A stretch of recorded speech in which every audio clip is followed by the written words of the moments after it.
Greetings and welcome to the People's Ascension. It is Saturday, and for the first time in 3 weeks, 2 weeks off, 3 weeks since our last episode, we are back with some more People's Ascension Dungeons and Dragons campaign. It's been a long 2 weeks. It is very unusual to go so long without having a game, especially at such an important part in our story. So, little asterisks at the beginning of this episode. Apparently, everybody is dead today.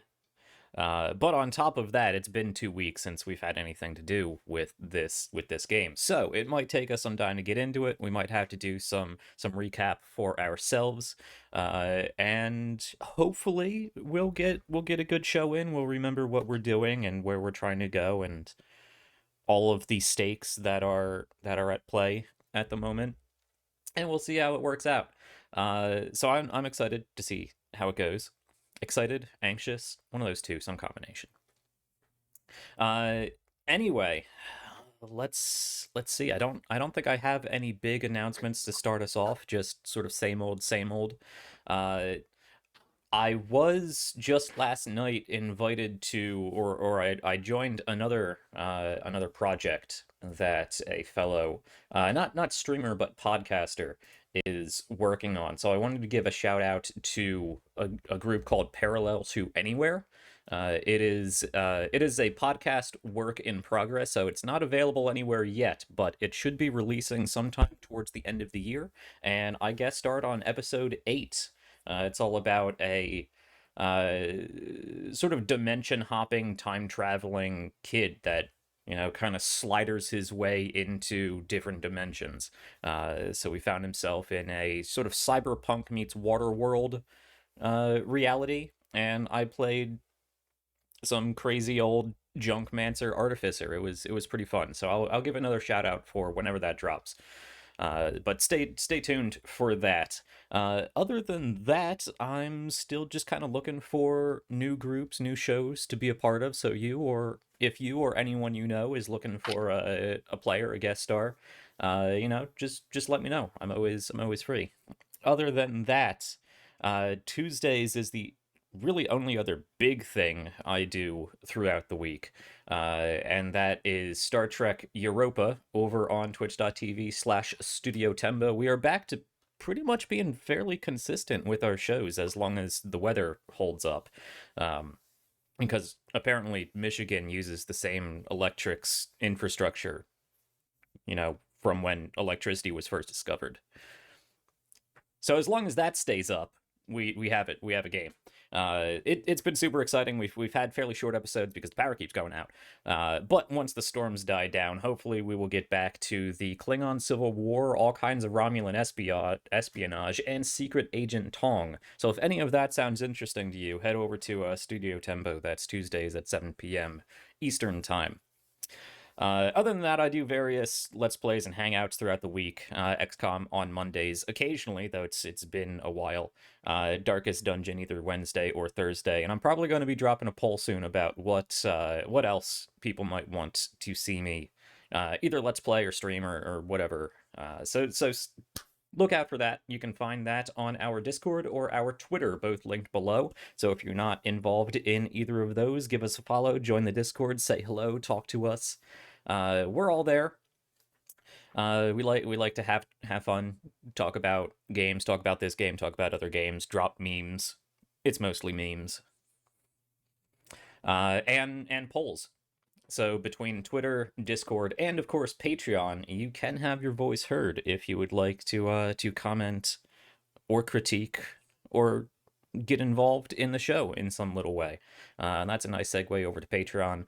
We do have a Patreon. It's really the best way to provide monetary support to help grow this channel. You can, of course, subscribe to Twitch. I always encourage subscriptions to Twitch. Every little bit helps there. And not only does it provide a little bit of monetization, but it helps the algorithm go burr and people see us and whatnot. So that's always appreciated. But if you like what we're doing and you want to see more of it, head over to Patreon, where for just a few bucks a month, you can get all kinds of cool, incentives, rewards, payouts, whatever you want to call them, for helping me grow the show. We got after shows that we do after the end of every show that provides character insights and ideas and tinfoil hat polishing, as well as character sheets and NPC sheets and different lore entries. And now that I finally have all of my documentation pretty much set up, I should be able to drop those more consistently as things come out. So look forward to more NPC sheets and more lore entries in the near future. Most of them dropping to the adventure tier. So head over to Patreon and check that out. Anyway, I think that's all the announcements and chilling I have to do. Try to keep it fairly concise. So, let's get into this, wake up all of our players, and see where we left off. So, let's start, just to get people talking, with introductions. Hello, my name is Jack. I do a whole bunch of talking. That's me. Who else do we have here? As usual, we have, starting us off, Taylor, who plays Aquila. Hello, welcome back. Hi, yeah, that's me. I play Aquila, the Goliath blood hunter of the Lycan Order, who currently has a pet demon. Yes, a pet demon boy. Next, we have Steven, who plays Ander. Wake up. Hello. No promises. Crap when you come in quiet and tired and complaining about your night. Just doing introductions, man. Yeah, and I'm Steven. I play Ander, the half-elf warlock of Zadok, in all his eldritch oily glory. All right. Continuing forward, we have Arlene, who is returning from adventures elsewhere. Hello. Yes. Hello. My name is Arlene, and my character is Tolly, who is a wood elf Tempest cleric orphan. And half of the Tempest twins. All right. Then, of course, we have Christian, who is playing in the middle of the night for us. Thank you for joining us. Yeah, what's going on? I play Shliba and her and companion Krishka. I am a druid, maybe. Yeah. A druid circle of the wild heart, which is something I created, and hopefully, after some more playtesting, we'll be dropping for others. And to round us off, as always, we have Stephanie. It is great to have you back. I'm glad you were doing well. Yeah, thanks. I'm Stephanie, and I play Sevgi, a human sorcerer. She's not dead, so that's great. She's probably better off than I am right now, but I'm here. All right. Well, that is our crew, all excited and ready to go. Okay, so as far as the recap, because it's been 3 weeks since we played, how do we want to do this recap? Let me do a quick synopsis of what's been going on, and then I'll throw it back to you guys to sort of fill in the blanks with more of your own insights and nuances. So, for a general recap of pretty much this entire arc, and I will keep it concise, the party found various information about, or I should say, the party found information about various lieutenants that Indrashadid, the risen Lich Prince of the Cult of Worms, is looking to recruit. Among that list, they identified someone known as the Seducer of Persicus, located somewhere in Sann'Kett, and that was the one they decided to go after. So after a long voyage across the Altemian Sea, they managed to get to Sann'Kett. Various fun things happened. A bomb went off and killed a whole bunch of people, raised them as zombies. And some investigations were had. And eventually they found their way to the Tomb of Demoliba.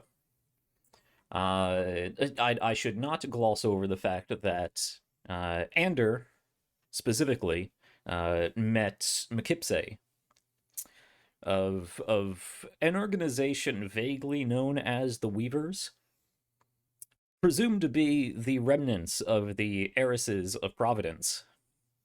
Not to be confused with the hairdressers of Prominence. That is a different organization. And Ander was charmed into believing that the Weavers were probably the most knowledgeable and competent in protecting whatever they may find in the Tomb of Demoliba, and asked him to pretty much issue them conservatorship or whatnot over the tomb or whatever they brought out. Aquila met with a fellow querent, a blood hunter, a death seeker, in fact. Lived a whole nother life for about 60 so years, and woke up with a really bad headache, but a lot of information on ancient headache? Sann'Kett. Yeah. A headache? You did have a headache. Sure, that's all she had. Yeah.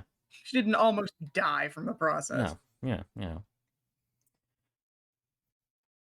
So, with all of that, they eventually made their way to the actual tomb. It took some scouring of the desert, some playtime with a giant angry portion of a river, but eventually, and some ancient relic smashing. But eventually they found their way to the tomb of Demoliba.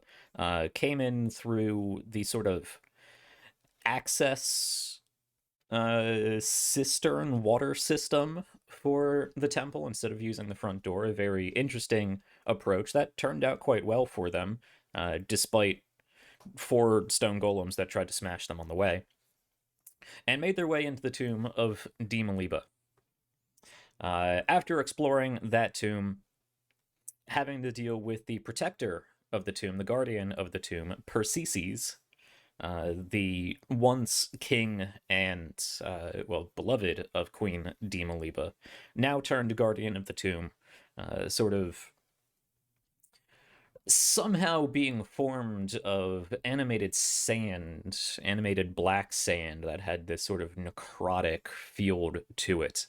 But eventually, after a more or less unsuccessful attempt at diplomacy and some punch face, they managed to get past him into the annex room, smash a whole bunch more ancient relics, and find their way into the sort of decorative fake bed chamber, resting chamber for the tomb, where they once again met an old, I don't want to say adversary, but antagonist, the celestial Moriadessa, who was previously responsible for sacrificing a whole bunch of people in order to create her own race.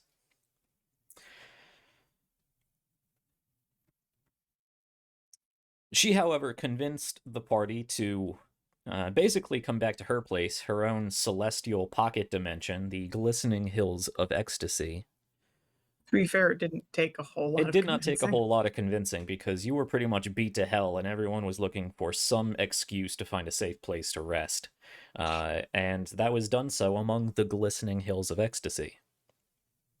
So, after some interdimensional bedchamber shenanigans, and some minor discussion, Aquila offered to sacrifice a portion of her heart and the person associated with it in order to gain the service of what should be a fairly powerful, fiendish creature, Tessadrin. I wouldn't say she offered it. Moriadessa made the offer and Aquila accepted it. Sure. Whatever makes you feel better. None of it makes me feel better, All right, Jack. great. So she gained the services of Tessadrin, once Moriadessa's master, now quite well subjugated and dominated by Moriadessa herself, who I should point out is a sort of love, lust, not deity, but celestial being that presides over such domains. Starting out, presumably, as a lowly succubus, and no longer is she simply just a CR, 2 or something, succubus. She is now a full-fledged celestial, probably demigod, similar to saints of the Genavian order, or at least that is how the hobgoblins, her created race, the Bel Shamad, as they are known to themselves, would see her. Anyway, she convinced the group that Demoliba, also once under the control of Tessedrin, should be either utterly destroyed so that she cannot presumably aid Tessedrin in some way. That seemed to be where she was going with that. Or if she could be convinced that she was being manipulated by Tessedrin, and that Moriadessa, having usurped Tessedrin, could be a better ally.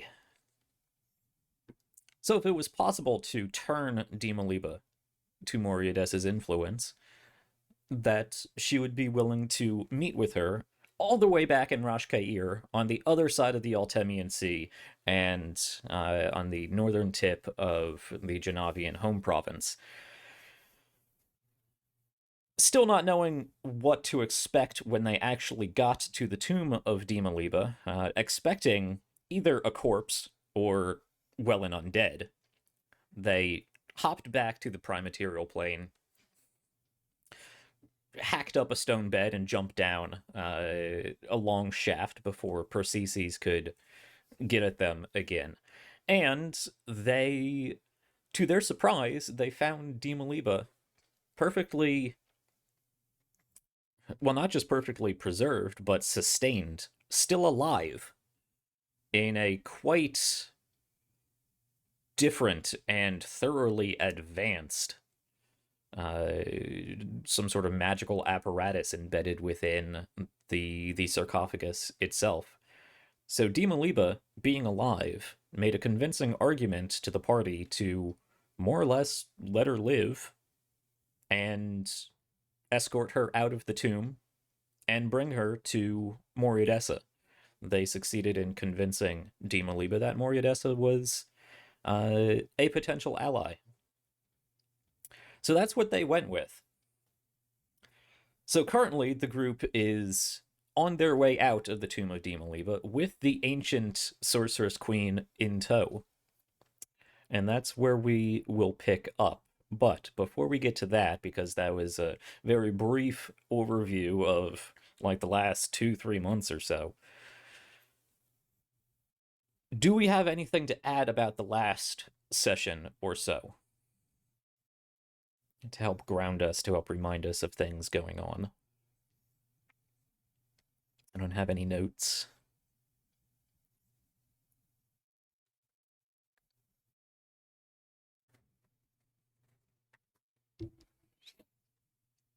Yeah, didn't Aquila use a grim psychometry on the sarcophagus or something? Find Yeah, anything important but from that or no? I don't think I really got anything, because I don't think I rolled amazingly. Okay. I don't cool. think you rolled terribly well. You did. I think the most important thing you found out was simply that a lot of the information regarding the sarcophagus itself was being blocked, actively being blocked, which Oh is... no, wait, I did roll decently. I rolled an 18. Okay. I mean, it wasn't huge like some of the rolls you've had, but it was a good roll. So I think you found out some information. Yeah, I'll have That's to kind of review up the to you previous to... episode. Yeah. But one of the big things you found out was a lot of the history of that artifact was actively being blocked, which is not only highly unusual, but requires a lot That's of right. effort. Yeah. That's right. I'm remembering being annoyed by that now. Yeah. Also, we found out that Tessedrin was actually Sedanab, the father of man thing that we keep seeing. I mean, too. I was pretty. I had some serious suspicions of that. like I said, especially when we saw that idol on the altar, it's like, well, okay, Mhm. that's It's a been thing. confirmed. Yeah. And that symbology did come up previously. I kept throwing out hints of a link between Tessedrin and the Father of Man, but nobody put the two pieces together before it was revealed, which is fine. Not completely. Had moments where I'm like, Hmm. I was focused on other things.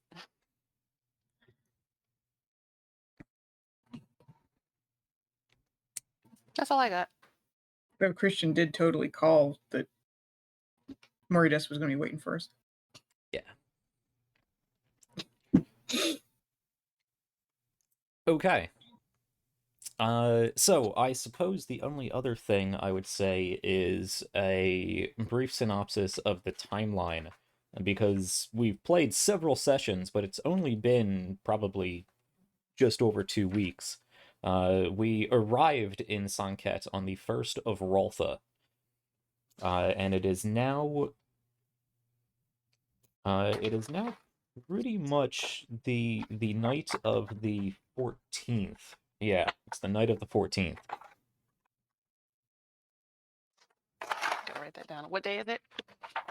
10 Brace, Okay, cool. the 14th of Raltha. So having disembarked from the Bronzeback on the 1st, they did say that they were going to be there for at least a week, trying to secure some more work. It took you most of that time just to do research and whatnot, and then make your travels over to the tomb of Demon Liba. So it's been, like I said, a good 2 weeks since then. It took you 5 or 6 days to actually find the tomb, but you're pretty sure now that you know where you are heading back up the river Sans towards Sann'Kett proper. Should only take you about 4 days. Sweet. Anyone have any other questions before we get going? This is really drawn out recap, but it's been a while for us.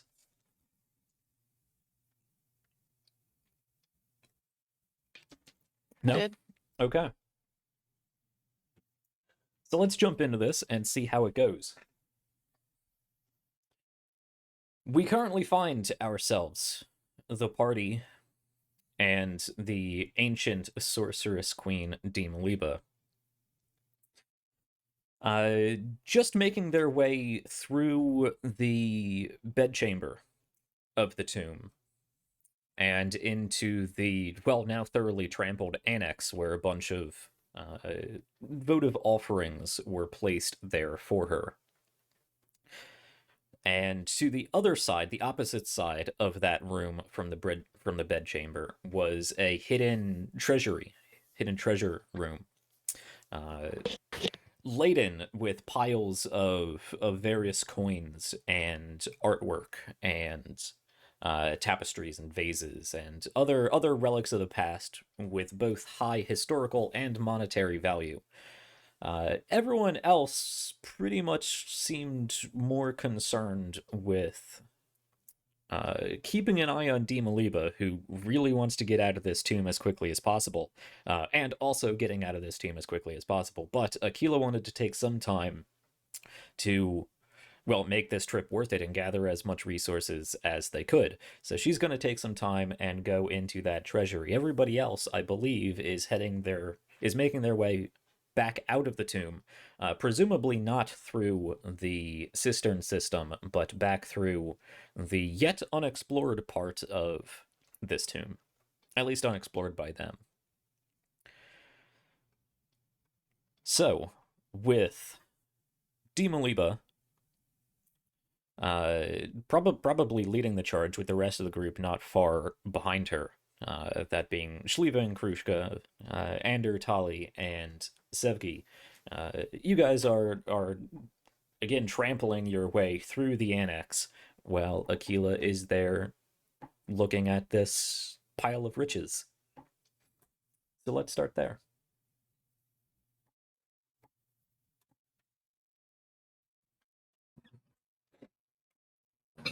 I guess I should check for traps. Right. So, to remind you of this room, it was hidden behind a false back to a wardrobe or some sort of Yeah. cabinet. And there seems to be a thin sort of cleared path running between two large mounds of various riches to either side. Otherwise, it's a fairly small room, maybe 10 by 10, 15 by 15. Okay. So you would like to check for traps. Yes. Okay, go ahead and roll me an investigation check.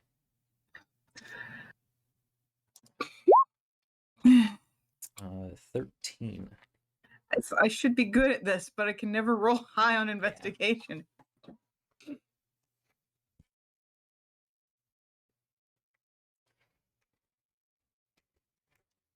I actually have to go back for this because this was designed a ways ago. Well, I would have gone in earlier if you hadn't thrown Sandy at us. That is true. That is true.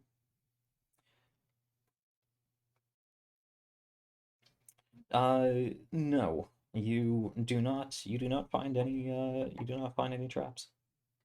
Okay. I guess I'm gonna go in and. What sort of stuff is in there? Yes. So.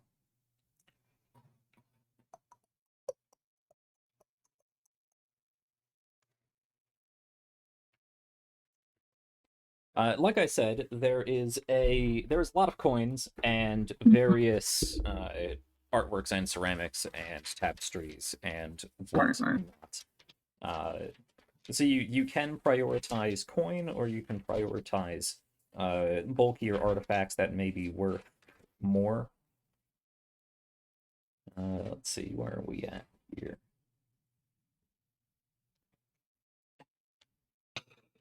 Okay. Yeah, so there's basically very large piles of gold and platinum, as well as quite a few different pieces of art and artifacts, tapestries, tools, pottery, what sort of things. Honestly, probably gonna go for coin first. It's the more practical thing. Okay. Do you want to take your time and sift through this pile to find and prioritize platinum, or do you just want to shovel as much coin as you can into your bag? Yeah, more the latter one, because I'm not trying to take forever. Okay. Do you happen to know how much weight you can carry? Because I'm an annoying 500 GM something? and pay attention to encumbrance. I can check. It's like I know it's like over 500 pounds. As far as slowly dragging and carrying, or dragging and No, pulling, right? dragging is 700. It should be, I believe, 15 times your strength score is the simple calculation. In which case, I think you get double because you're a Goliath. No.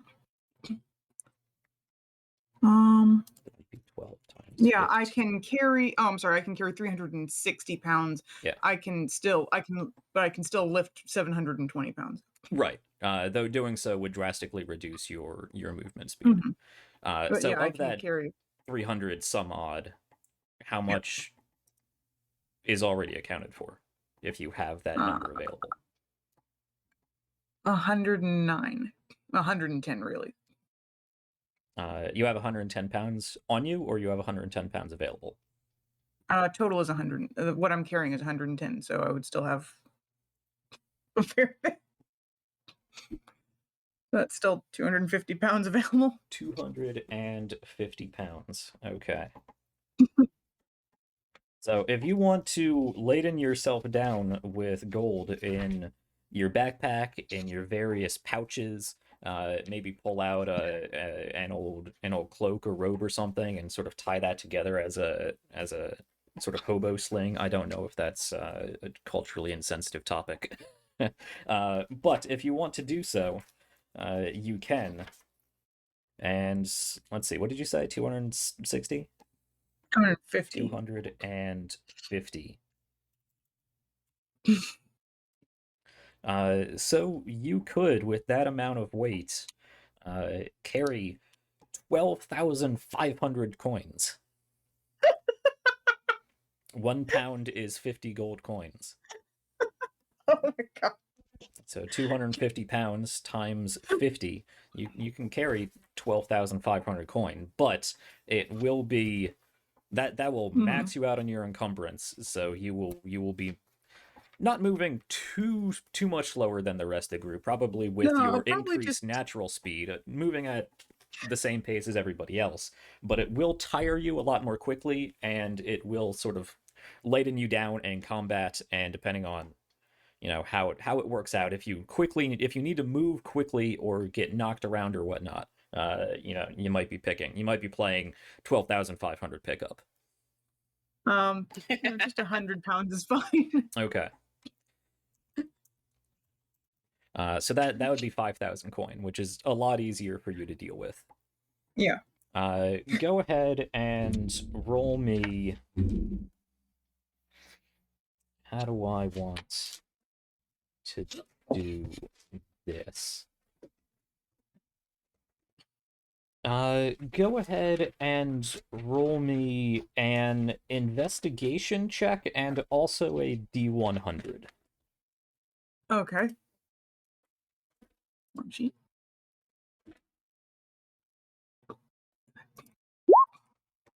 Slightly better. Oh god.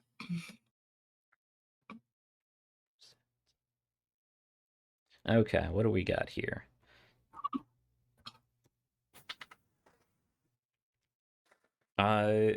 Okay.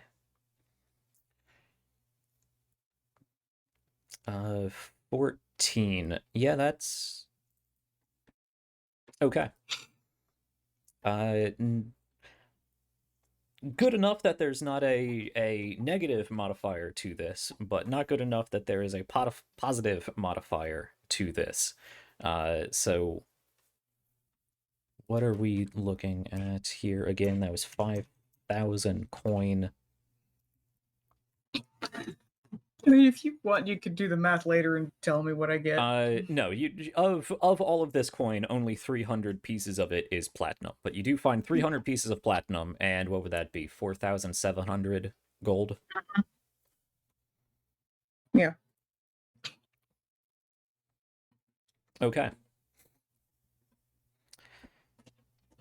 As you are quickly shoveling all this gold into your bag and various pouches, because you did say you were purposely moving quick for this. Mhm. As you are shoveling all of this into your bag, some of it flying out to the other side, moving a good chunk of gold from this side, causing other bits of this pile of gold and artifacts to fall down around you. There's a slight shifting in the room as a not insignificant amount of weight is removed from one side of this chamber. I need you to make a dexterity saving throw as you feel the floor shudder and begin to tilt. I've wondered where this was going. Oh god. Damn it, I'm not rolling great today. Okay. So, Aquila, as you are shoveling this gold into your bag, before you are able to react quickly enough, you hear the pile on the other side of the room begin to almost avalanche down as the room begins to tilt severely. You do not stand up quick enough to throw yourself out of the room. You stand up again, moving your way through the room, losing your balance as the room tilts down probably a good 45 degrees or so. You are thrown back against the wall as this pile of gold and artifacts from the other side of the chamber comes crashing down on you. Everybody else making their way out of the annex chamber hears this avalanche of metal on metal and metal on stone, clay pots breaking, all kinds of commotion coming from the room that Aquila was in, and probably some sort of sound from Aquila as she yells and curses as many, many pounds of valuables come clattering down on you. Tali runs over quickly. You take 49 bludgeoning damage. Okay. bad. Well, I'm gonna go Could be ahead and worse. Stone's Endurance that just to reduce it a little bit. Okay. To anybody else, that would be a significant amount of damage. But to you, especially with I Stone's know. Endurance, Got a little bump on the noggin, that's all. Okay, so that's I take 13 less damage, so that's 36 damage. okay, you take 36 Be a bludgeoning bruise then. damage. Mhm. You are, however, buried underneath probably a few 100 pounds of artifacts. Mm-hmm.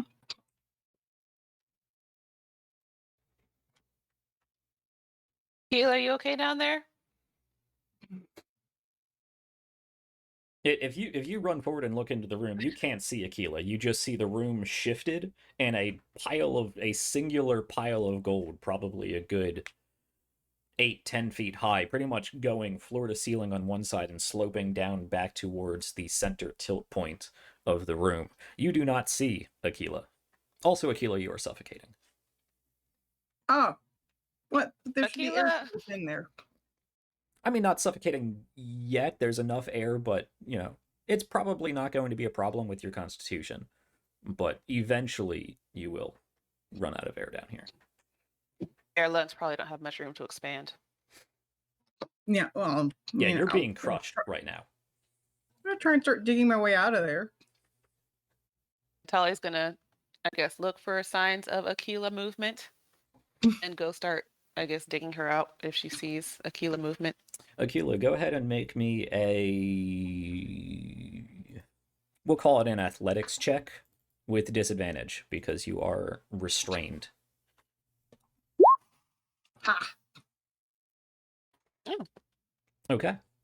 Yes, with an 18, you do begin shifting some of mostly gold around you. It's it's kind of like being buried in sand. I'll fix that later. It's kind of like being buried in sand. It's hard to move and hard to displace the sand. It's almost like swimming through a solid. But slowly you do manage to move gold out around you and begin pushing your way to the surface. Tali, you do notice some shifting and moving in this pile of gold and clay and tapestries and whatnot. Cool. Would it be... Actually, I don't know if I want to jump down in there with her. Yeah, kind of, I'm going to jump down in there with her because I got to help dig her out anyway. So yeah, Tali's going to jump in. Okay. Go ahead and make an athletics check as well as you try to move some of this out of the way. It's a 6. Making it harder for me. Yeah. So you jump in and you mistakenly try to just throw the gold behind you, but the room's a tilt, so you throw the gold behind you and it just keeps clattering down back pretty much where you displaced it already. So it takes a little while for you to remember, oh, maybe I should move it to the side. And so it's slow goings right now. Aquila, continuing to be crushed by the weight here. You take another 8 points of bludgeoning damage as your body is being compressed. As Tali said, it's very difficult for you to draw breath because you have hundreds of pounds being pushed down on your chest. The weight, the strength required to move all of this gold and even larger artifacts out of the way is causing cuts and scrapes and bruises and requiring a lot of physical effort to get you moving forward. But go ahead and make me another athletics roll with disadvantage.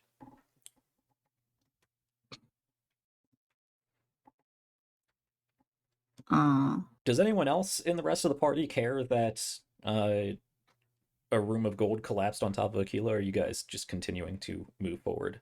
I will say, Demoliba doesn't care. She keeps going. Yeah, Shaliba wasn't going to let Demoliba leave her sight. Okay. She's going to continue. Is there any part of Aquila that is exposed for me to do a touch spell or no? No, not yet. Okay, well, I will cast guidance on myself. Add that D4. I would like to transform. Okay. Oh. Go ahead and roll your wisdom save for your Oh blood god, poisoning. I forgot about that. Yep. I forgot about that. Oh shit. I forgot. Oh, and if you don't want to, you don't have to. Aquila would remember that it's taxing on her to transform, so it's up to you. Okay. Yeah, in that case, she probably wouldn't, because it's like I forgot. Okay. She wouldn't. No problem. I'm sorry. Oh yeah, I guess I'll keep my disadvantage rolls. Okay. Okay. Yes, Tali, go ahead and make an athletics check as well. 2. Yes, That's between my Aquila D4. and Tali, after a few more 10 seconds of throwing gold and other artifacts haphazardly to either side of this tilted room, you do see Aquila's large stony hand sort of zombie its way out of this stone pile and slam down and begin trying to pull herself up. That was most likely definitely a jump scare for Tali. Yeah.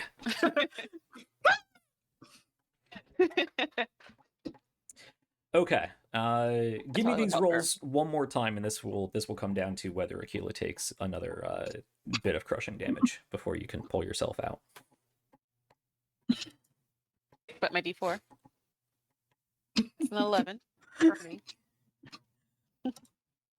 Ah, there it is. Okay. Aquila, you will be able to get yourself out, but you will take another 9 points of bludgeoning damage as you do so. I would say at this point, Aquila or Tali, you're focusing more on grabbing onto Aquila's hand and trying to help pull her out, maybe shifting some more of this weight aside with your foot. But it does take a lot of effort for you both to pull Aquila out of this gold pile. Again, weight crushing down on you. You are out of breath at this point, but it doesn't matter. You're breaking through the surface.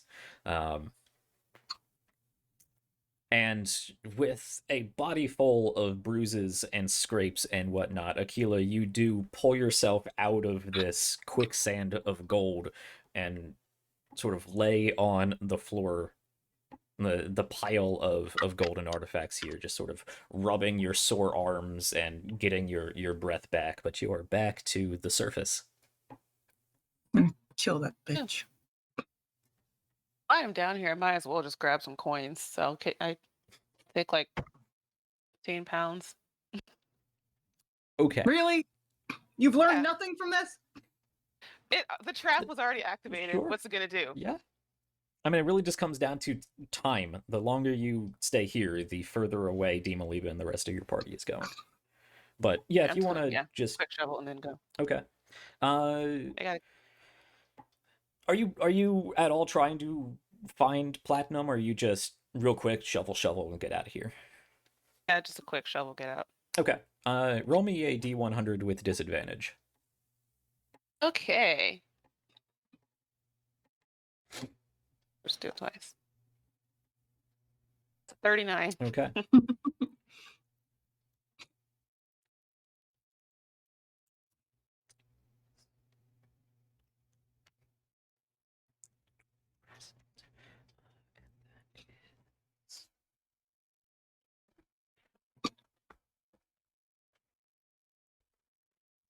Why did I move away from that page?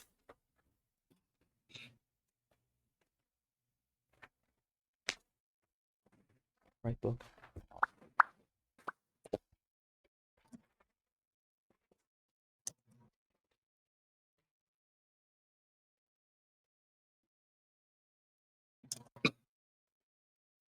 Probably coming through the microphone quite loud. I apologize for my shuffling of pages.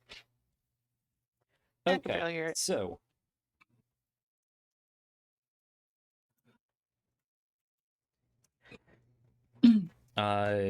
Tali, now that the pile of coin has been reshuffled and quite well moved out of the way, you, luckily enough, find a lot more platinum here. You do find Yay. 380 pieces of platinum.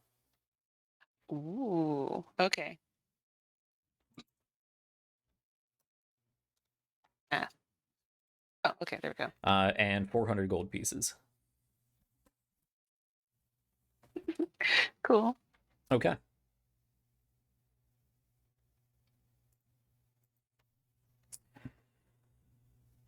With that, I suppose the two of you can clamber your way out of this collapsed treasury and try to catch up with the group. I'll use my grappling hook to try and I guess help us climb out. The room only tilted about 45 degrees. You don't even need a grappling hook. You can just pull yourself up. It's not a problem. You two make your way out of the room back into the annex, and clamber your way again through many more broken pots and crates and thrown about artifacts, and back into the central temple chamber of the tomb, where you can see at this point the rest of the group is there with Demaliva, and she goes over to the door, sort of kneels down, and starts making various hand motions and muttering under her breath. Can I hear what she's saying? Make a perception check with advantage Okay. because of hearing. Yep. You sound disappointed about that. I know. It's like, curse my hearing. It will take you time to get out of the annex chamber and down into the temple room, close enough to hear her really whispering under her breath. So you catch the tail end of some sort of incantation. You recognize it as you probably only recognize it because of Sahemi's memories, Yeah. because it's That's what I an figured. ancient form of an arcane language. She's not speaking in ancient Sans. She is intoning an ancient form of a magic ritual. But by the time you get to the point where you can really make that out, she is pretty much finishing. There is a rumble from the other side of the door, the door leading to the south of the map, if anybody is still looking at the map. Are you on this layer? I think you're on this layer. Yeah, we're on that layer. There is a rumbling to the other side of that door, a shifting of stone on stone.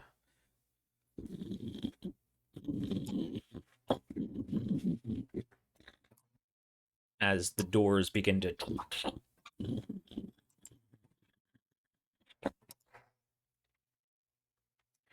The doors do open up.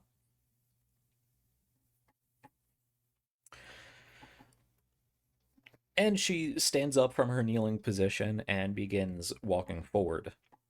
Presumably the rest of the group going with her. There is a short hallway that leads into a fairly long, large chamber, all covered in sand, except for running down the length of this chamber is a channel, probably about 10 feet wide or so, narrowing down to 5 in some areas, up to 15 in some areas.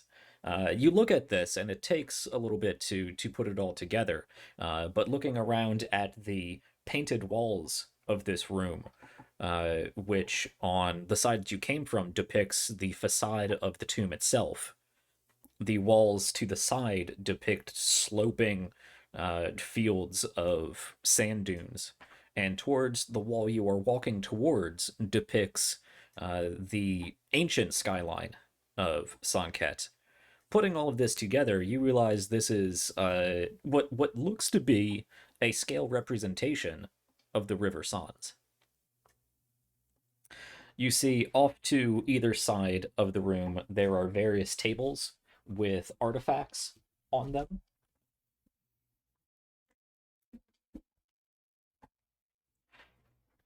Various shrines, votive votive containers, you do see a few more canoptic jars similar to the one that Demoliba is carrying with her, a black canopic jar that presumably contains Persicus' heart in it. I believe that was more or less confirmed for you last we played. But this does seem to be a scale representation of the River Sans. You can see there seemed to be a mechanism at the top of this chamber that does have a domed or curved ceiling that was denoted by the red feather heron. It looks like this device moved from one side of the chamber to the other. In fact, the eastern side of the chamber to the western side of the chamber. Demoliba, however, isn't really stopping to give you time to admire the scale representation, really investigate the artifacts, or figure out how the mechanism works, unless you want to stop and try to look at it.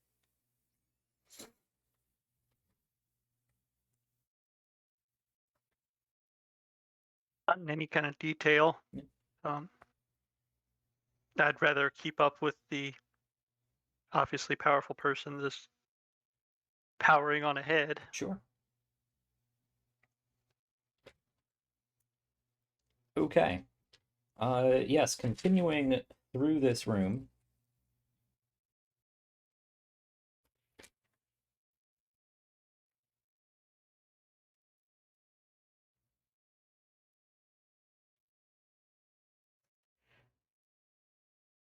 Continuing through this room, you do make it to another set of stone double doors on the other side. These ones are not locked in any sort of complicated manner, however, and Demoliba just goes up to them and pulls hard at them. It does take some time and some effort from her to get them open because they are large stone doors. But she is not particularly waiting for you guys. She does stop at the door and kind of huff. I will say she does stop at the door and kind of huff and look back expectantly at the rest of you. Definitely Oh, not do you need some helping. I'll help. Okay, so Talia and Ander will, in fact, Mhm. assist their queen in opening the door for her. And you do so. Not my queen. I'm just nice. As you open the door, she does sort of nod to each of you with a pleasant smile and walk out into another short corridor before that opens up into a sort of antechamber.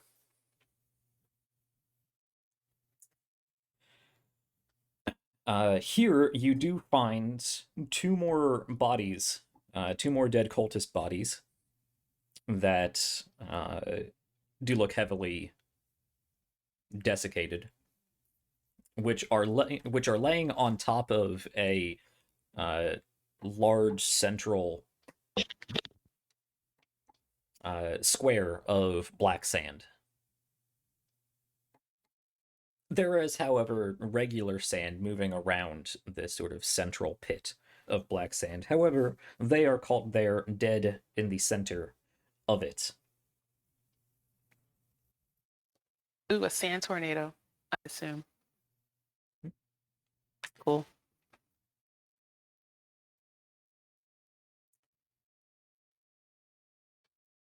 The rest of the map on this map? No. You did not choose to Oh. go this way, so I did not create it on the map. Man. I Man. was curious. Lazy. Yep, I know. I was curious, but okay, I I mean, can just didn't pretend. you figure that we were gonna have to come back out this way? Yeah, but there's not a combat encounter, so it doesn't matter. It totally It matters for immersion. Theater of the mind. Okay. Lazy. I mean, the maps I can create with Roll20 are very simplistic renderings of the actual space. Theater of just the giving you a mind hard time, probably Jack. works It's better okay. than roll 20 assets. Anyway, True. she gets to Mind the is other very good. side. Just giving you. She gets to the other side of this probably 30-foot 30-foot long rectangular room, skirting around the black sand and the dead bodies. You can see one of these bodies, in fact. Let me look at passive perception. I know Akila's is ridiculous. It's pretty good. Akila and Tali. Yes. And 17. Mm-hmm. I think mine's what, 21? Yeah.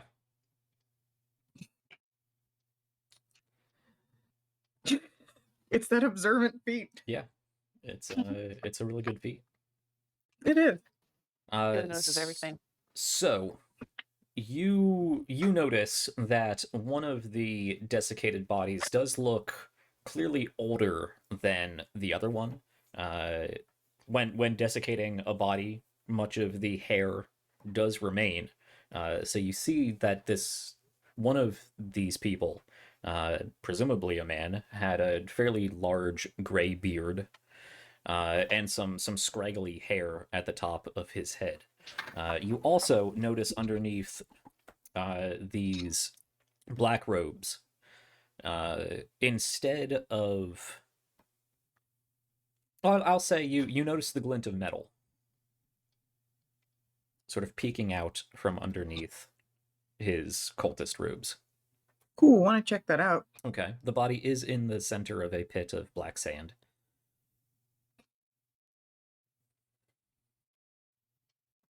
Dolly. Didn't we have fly cast on us? Is it still Oh, yeah, active? we or has it did. been too long? It's up to an hour, I think, right? Yeah, you do, in fact. So yeah, I can fly out there. Okay, you hover off the ground Thanks. and fly. It's only like 10 feet into this square of black sand. 10 minutes, Oh, wait, not an hour. but it's only 10 minutes? Oh, Yeah, I thought Yeah. I thought an Okay. hour sounded long. Yeah, I was Uh, like, there's no way it's up to an hour. What was that? What do we do that lasts an hour then? lots of things. There's a lot of things that last an hour. Okay. Why is not one of them? In Okay. that It's case, probably been more than 10 minutes. Never mind. no, I'm gonna say Yeah. fly ended. Yeah, that's fine. Yeah. That's Makes what I sense. was expecting. With the treasury It's room also- and making your way out, it's been 10 minutes. Yeah. It's also concentration, and I don't know if Andrew would have necessarily been focusing all the way through that. I mean, I remember you were last time because Dima Lee was flying out of the room. I do remember that she just kept flying No, fair. because I very much remember being like, well, that's pointless. But it's fun. So, What were you going to say, Akila? yeah, give me a quick heal. Sure. Just a second. Let me pull out my components here. There we go. Okay. I think what spell slots do I have left? It's been 3 weeks. Most of them? yeah, you Oh, you yeah, just I had a have a long lot. rest, Look and at me. you didn't choose to fight Demon Liba, so Oh, everyone yeah. should be True. Okay. I'll do fourth level peak for you. resources. Oh, thank you. You a flavor. Yeah, that's where I have to do the thingy. What was it again? A flavor? I'm gonna do you a flavor. Let's see. So that's Mm, 3. Wait, Be a good 4, flavor? 48. That's 3. Okay. Hmm. 18.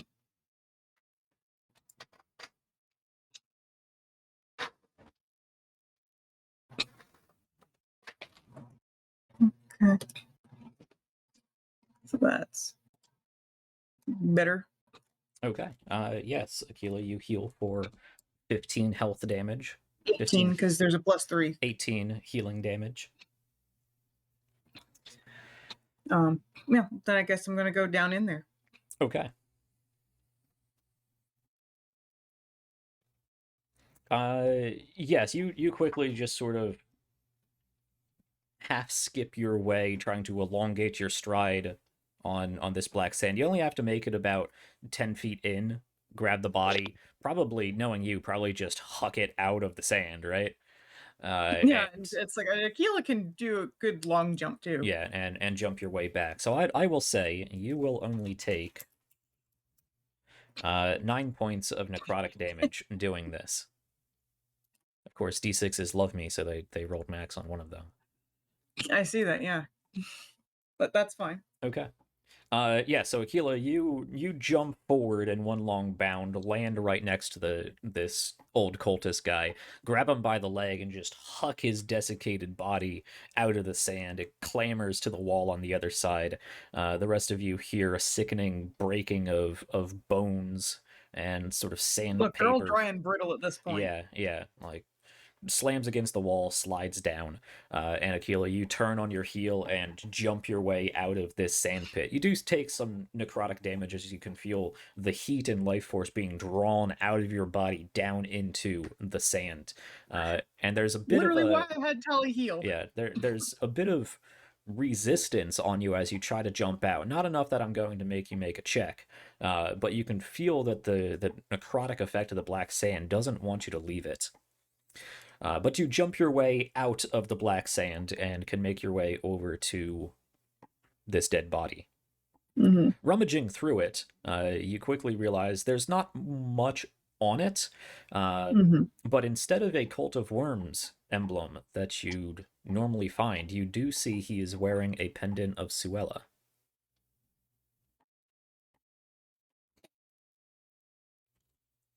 He also has a sort of shoulder sling holster, but it doesn't look like it was designed for a weapon. It looks like it was designed for a book. There is, however, not a book in it.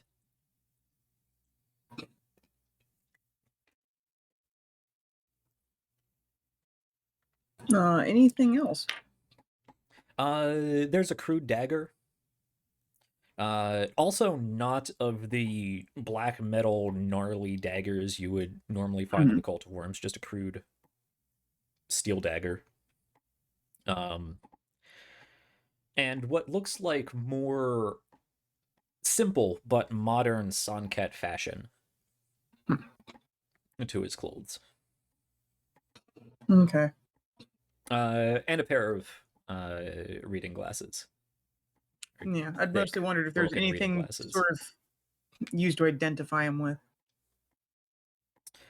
Hard to tell on a desiccated body.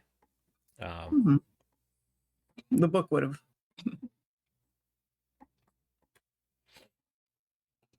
I will remind you, because it's been 3 weeks, you have found a book in this tomb.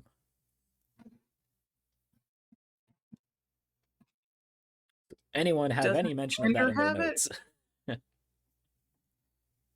It sounds familiar.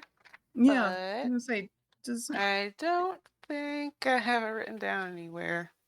did Ander pick up that book? That sounds like something he might do.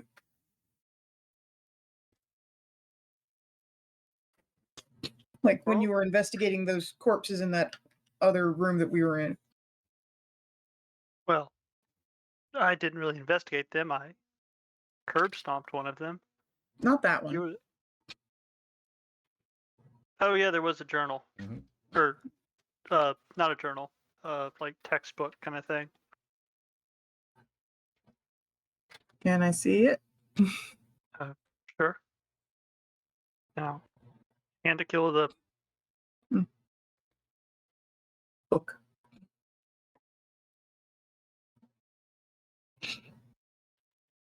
Okay. so one I can think of. Yeah. There's just scrolls in the other room that we went in. Andrew, do you have any interesting notes about what that book contains? Probably somewhere.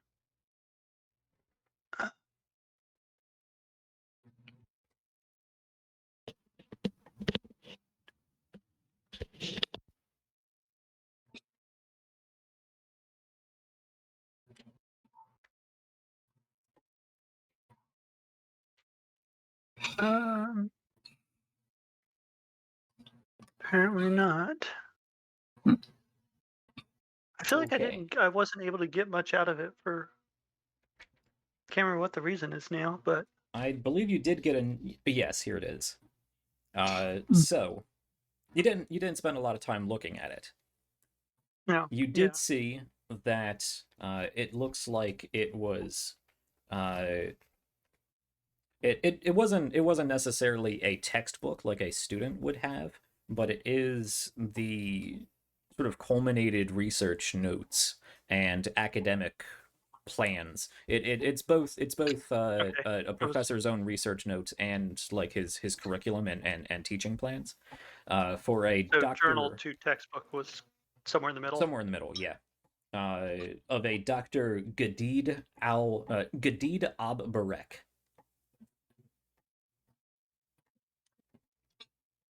Any chance you can spell that for me? I will drop that in Hmm. the chat. I remember it now because I remember I had a professor whose name was kind of similar to that. Mm-hmm. I did not. Yes, that is I write that down. I know that Dr. sounds familiar. Gadid Ab-Barek. There it is. Oh yeah, I found the notes. Yep. Now you found him. Yeah. I believe the other thing you did note was that this book did not have the especially what Sevgi and Tali would recognize as the sort of bureaucratic stamps and documentations that an arcane census member would have. This looks like it's either an arcane census alum that no longer necessarily works for the arcane census, or was a professor at a different non-arcane census affiliated school. He's a warlock. You do see that there's not much mention of. I mean, it's not a spell book, so you don't know if he was a spellcaster or not. You don't know if he was magically associated with the arcane census, but the arcane census does do a lot of historical research and whatnot, usually under the auspices of the College of Necromancy. This, however, does not mention, at least in any of the first few pages or documentations on, like, the front of the book or whatnot, does not mention the arcane census or Archmage Malkazir or any other necromancers in the AC that you're familiar with. So I believe the conclusion you came to was that this Dr. Gadid Ab-Barek worked for some sort of other private college.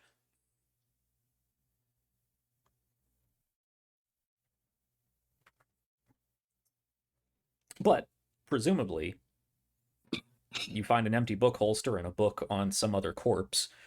Presumably, this could be Dr. Gadid Ab-Barek. Can I hold on to this book for a little bit? You're muted. Yes, that's fine. Thank you. I'm also going to take his pendant. Okay. Yes, you can add both to your inventory.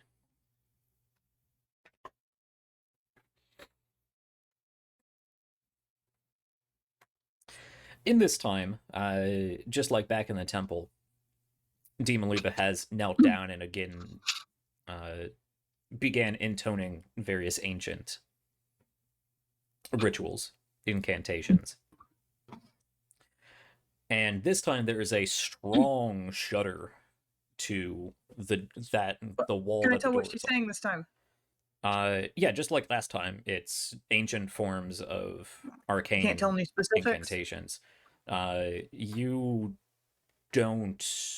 don't cast spells in a ritualistic way, so you don't really I don't cast spells. you don't cast spells at all. So you don't really understand the language of spell casting. You can identify it. You can I was gonna say, I identify didn't know some if I modern would because of spells. Saheni. Make me an Arcana check at disadvantage. That's fair. Oops. Well. Go ahead and roll Just again see if because you can roll worse. I know. I was gonna say, let me do it again. Just see if I can do worse than that. There you I go. did. I did Yeah. worse. For a second, your heart stops because you think she's intoning some sort of mass obliteration spell, and you're like, wait, that can't be right. But we're just about to say for a second my heart stopped. It's like, oh, that's terrible. Yeah. No, you try to pull on the memories of Sahemi, and recent experiences have pushed those memories a bit further back in your mind. You can't really drudge up her arcane knowledge, and it's very different from what little arcane knowledge you have based on modern day magics. So you're really not sure. You do understand it as the ancient Sann'Kett form of ritualistic magic, but nothing beyond that.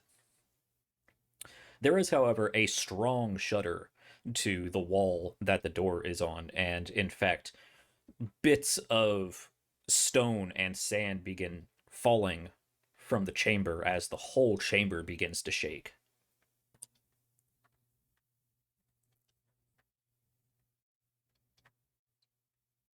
So it's supposed to do that?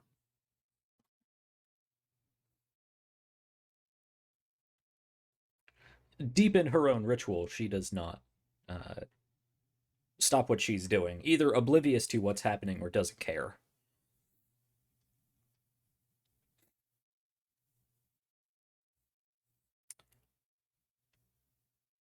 After a few tense moments of what feels like the tomb is about to collapse, you yet again hear Aquila, you would hear what sounds like sort of clacking of small stone on stone, sort of click, click, click, click, click, click, click, click, click, click, click, and then actually this wall goes down into the floor. It doesn't split to the side.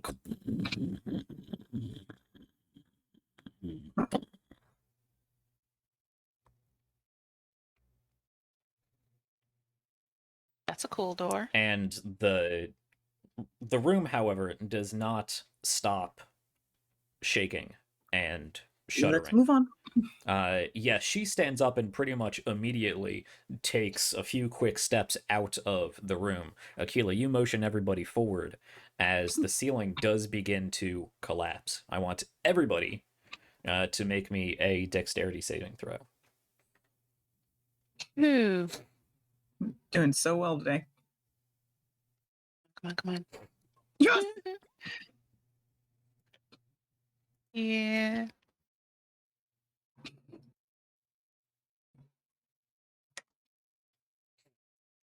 Since when does Andrew have a +0 on Dex?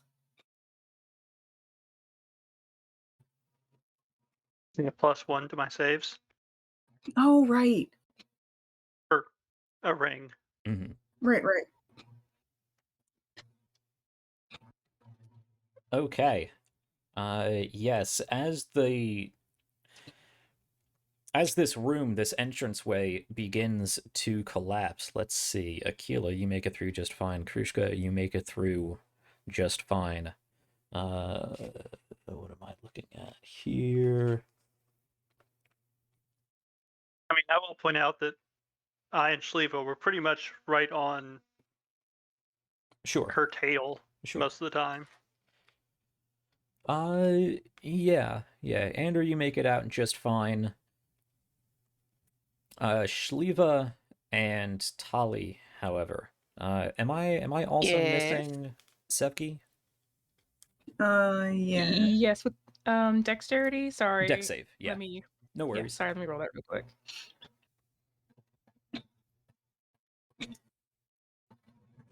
Yeah, Sevgi, She's fine. You are keeping a beat Cartwheels on out there. Dimaliba. As soon as she stands up, you hop your way out of the room right along with her. You might not know what sort of magic she is doing because it's 2,000 years removed from anything you're used to, but you do understand that she is an ancient sorceress, and you know how dangerous that can be. Also, this tomb is also quite dangerous. But everybody throws themselves out of the chamber. However, in doing so, you are not buried, but you do take a few hits from large pieces of stone and piles of sand that come clattering down, spilling into the chamber. Tali and Shliva, you both Yes. take. Let me see here. Hey, boy. 51 points of bludgeoning damage as large stone blocks begin no. falling from the ceiling. Sand from what was covering over this entranceway begins spilling down and slamming into your body, This is the pushing injury you table. further out of the chamber. Yeah. I'm injured. Oh Okay. god. Yep. It's been a while since I've had to bring up the mortal wounds table. So let's see here. For the audience at home, anytime a character at this level takes half or more of their total HP, they have to roll a Constitution save or get an expanded injury. So you had to roll. Ow, my ankle. You wish.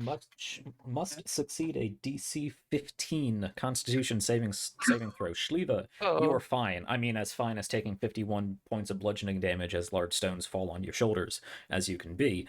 Tali, however, Yes. you rolled a 6.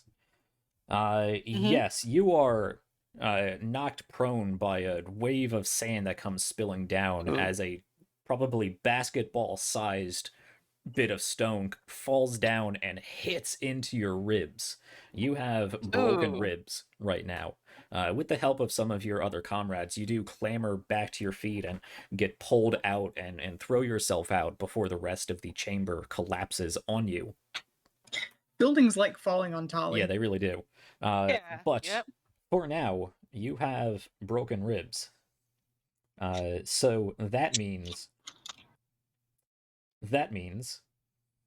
Hurts to breathe. it does very much hurt to breathe.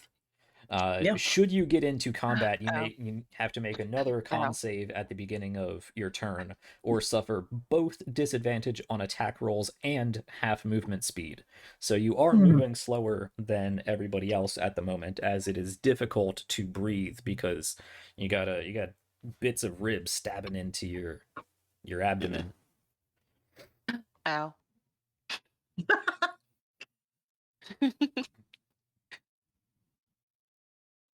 Also, after three failed break con that saves, you down. will fall unconscious from being unable to, from the pain and being unable to sustain enough breath to keep yourself active. You won't die, you won't suffocate, but there is the possibility of falling unconscious. I won't make you roll every 6 seconds because you're not in combat. You're not expending. You're not bursting energy, but you are in severe pain. Cool. So you said, disadvantage on attack throws, half speed. You said Constitution saving throw before? Yeah. Attack and stuff? Okay. Yeah.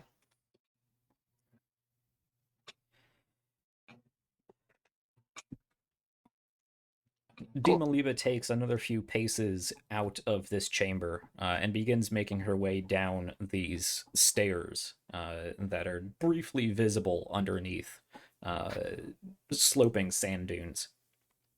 She gets to the bottom of the stairway and turns around and looks back either at you or at the facade of the tomb itself. Puts her hands on her hips and just sighs and shakes her head.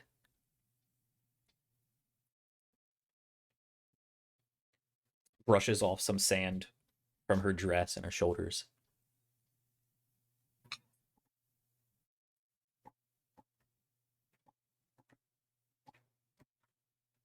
Thanks for the warning. Jeez. As I have said before, I did not build this tomb.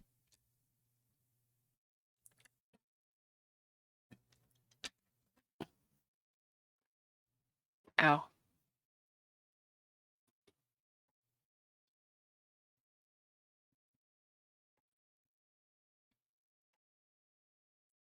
Well, I do see that the sun is setting. Perhaps we should make our way away from this room to from this tomb and find a place to, I suppose, rest out here in the desert.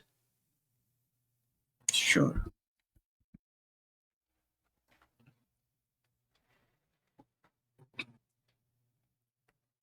Once we get out of here, we've got shelter for the night.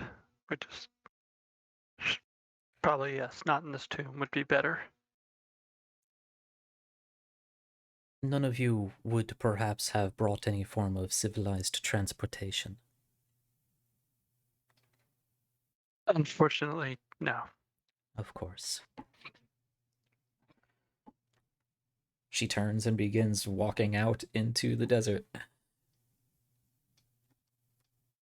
Well, follow along. Hmm. Wait for me. I never regretting cutting the box open. Yeah, Tali, you're definitely at the back of the group, just huffing and trying to keep up with the rest of the group. Would somebody like to try to stay Demaliba's speed? Oh, yeah. Or would somebody like to let everybody else go on ahead and keep an eye on her while somebody stays back with Tali? Because Tali is not Honestly, keeping I'll up keep with Demaliba's speed. I was gonna say, I think I'll keep company with Tali. Okay. I was going to say, oh, actually, give me 1 second. Let me look this up real You quick. can carry me if you want.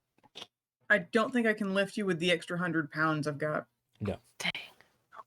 Wrong thing. Otherwise, I would have, honestly. Yeah, I appreciate it. Unless you want me to ditch all the money Oh, no. that I keep the money. nearly got killed for. So it's like, no, I'm Um, not ditching the money. If I can convince Demaliba to sit still for 10 minutes, I can create one of the discs and let Tali kind of rest on that while we walk. It's not a bad idea. Would be nice, yes. Can I try and make a persuasion check to get her to wait for a moment? Sure.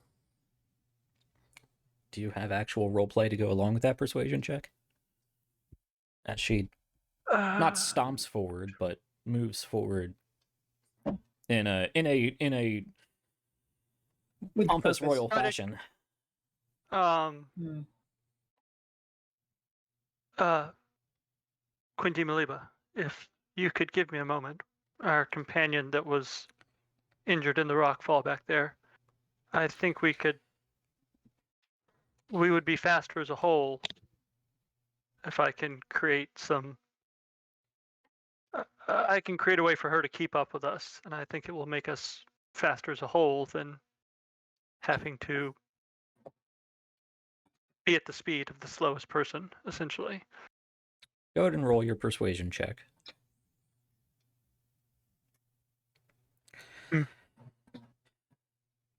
Very well.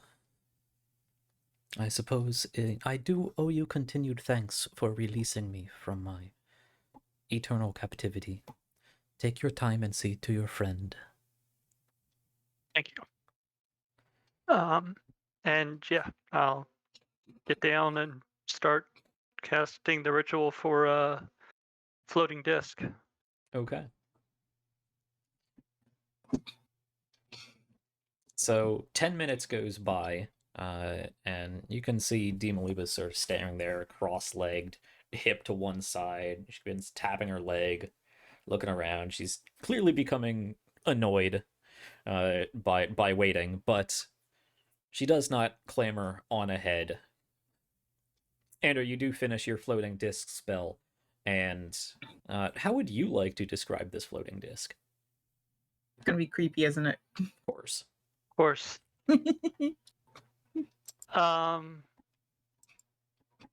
My thought is like a little pool of oil starts coming up from the ground, like forms, like just kind of like a little globule that sort of floats up slowly out of the ground and then starts flattening and spreading itself out.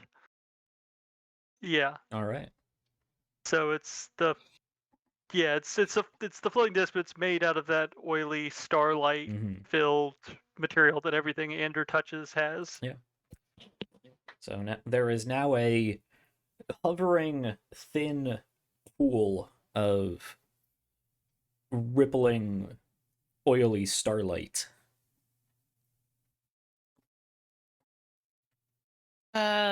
Ander, what is this?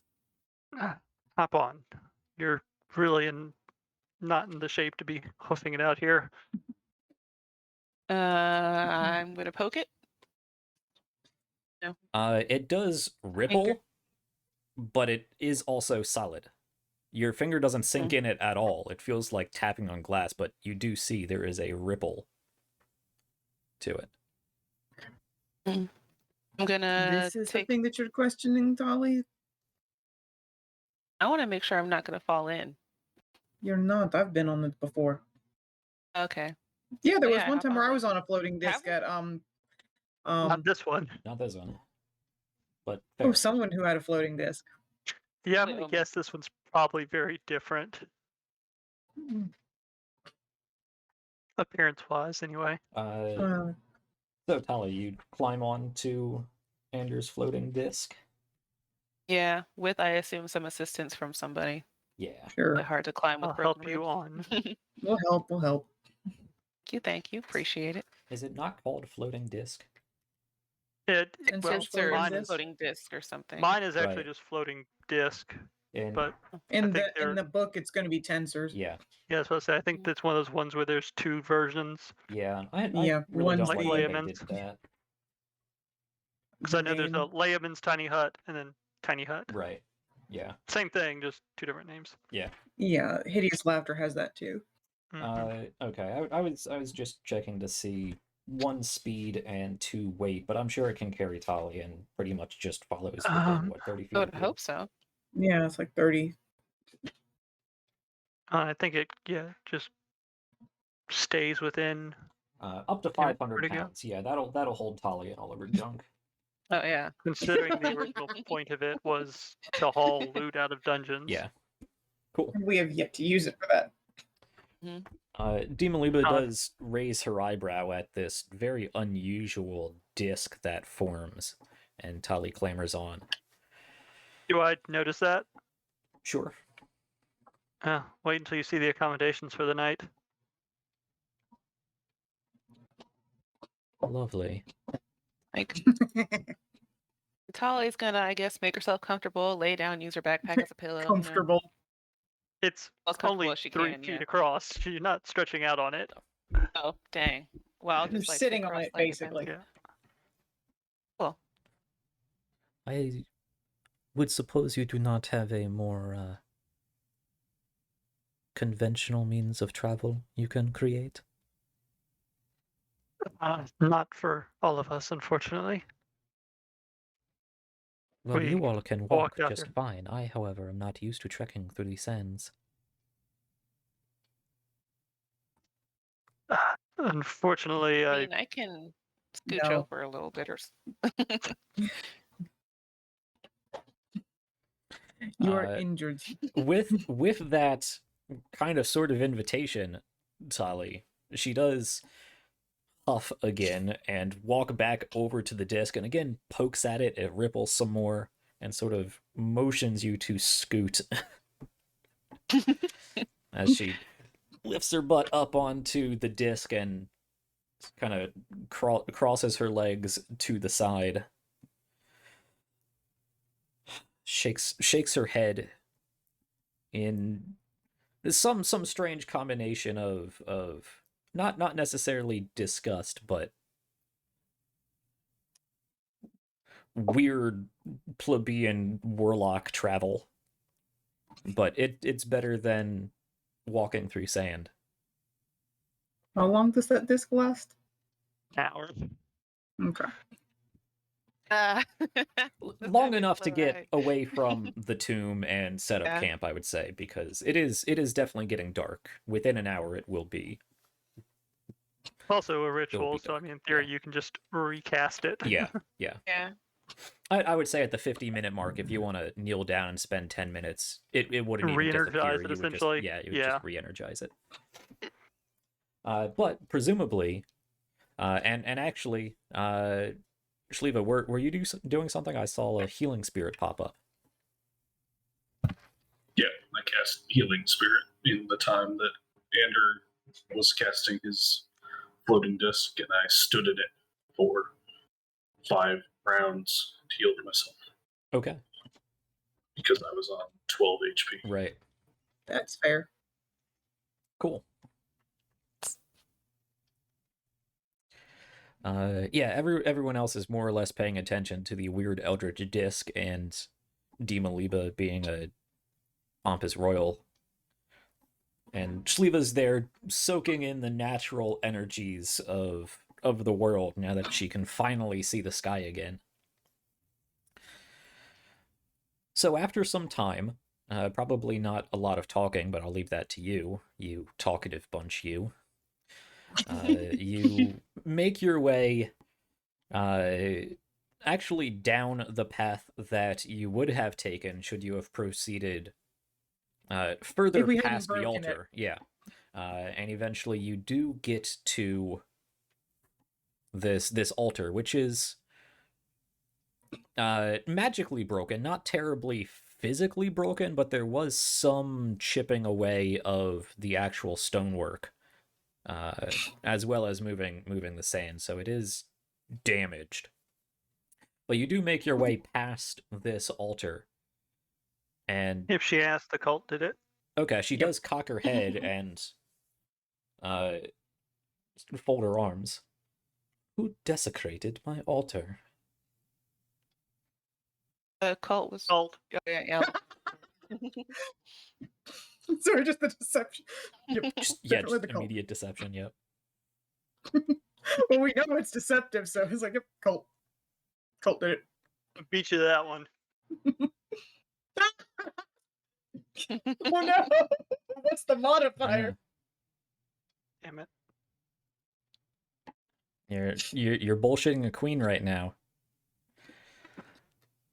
A sorceress queen who uses charisma as her Sorceress, stat. I know, it's like, oh shit. Well, She's She gonna catch. perception would turns be her head wisdom. slowly towards you, Ander, with her eyes narrowed. Right. This cult you speak of. Mhm. Seems like the thing they would do. Wasn't me. That's truth. Very well. Holly's just not saying anything. It is a waystone to a place I would like to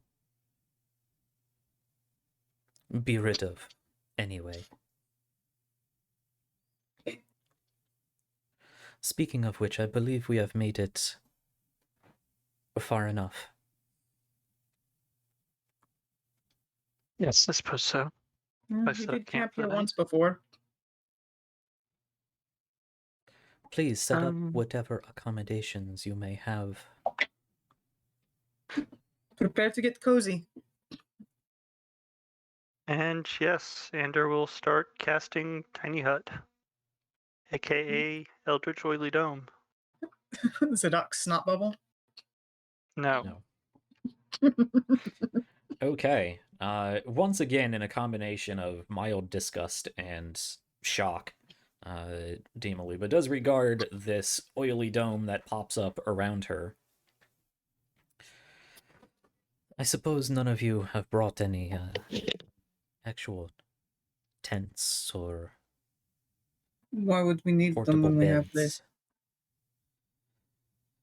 this? We have ours. We have bedrolls. Yeah.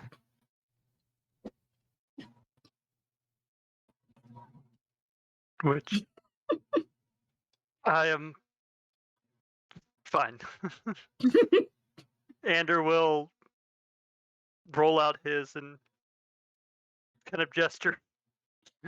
No, it's fine. She can use mine. I don't sleep anyway. Oh, that's right. Tully doesn't sleep. Does Tully even have a bedroll? Yes, I still Oh. have Oh. mine. Okay. Okay. And I assume at some point, Redna would probably do his normal thing. Oh yeah, and Redna jump jumps out of the 3D. kidney bean and starts swimming through the So dome. I don't know if she has a reaction to that or not. She does actually go and kneel down next to Tali's bag and looks over to also grab Anders' bag because both were altered, and then she sees Redna jump up in the oily dome and gets distracted by that. Ander, do you quickly claim your own sleeping bag? Yes. Okay. Because she was definitely going to take both of them. Oh yeah, she was.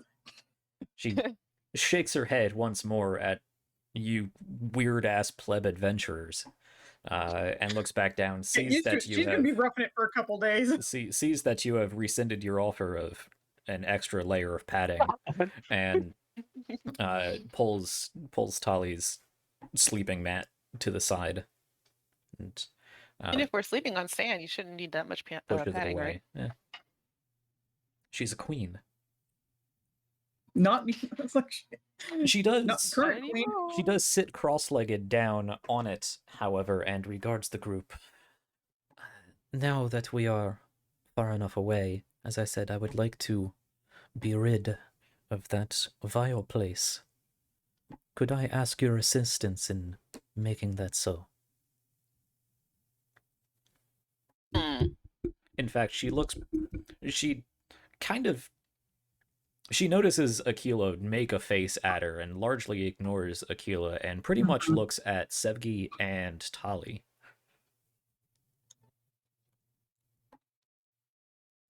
I mean, just like completely demolish the place? Yes. Tali, I don't think you should be exerting yourself right now. Miss Broken Ribs. Yeah, but shatter. I don't get to shatter very often. What kind of spell is shatter anyway? Is that a verb?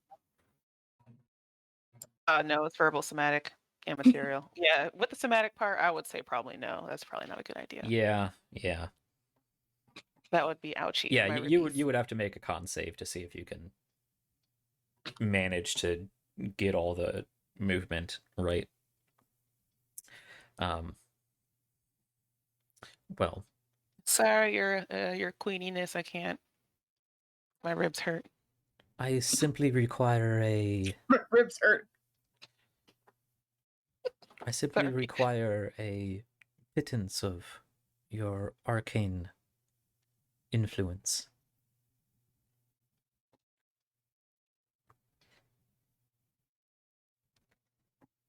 How does that work? I would lead my own ritual, and you would give some of your power unto me. Oh, it's actually not my power. It's Archelage's, but I guess I don't mind letting you borrow some.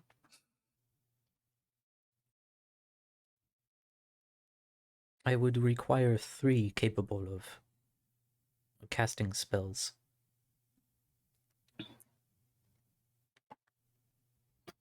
Suppose I'm up for that as well.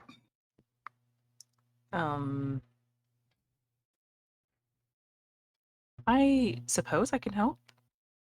Very good. Your continued service to me is much appreciated. You will be heavily rewarded.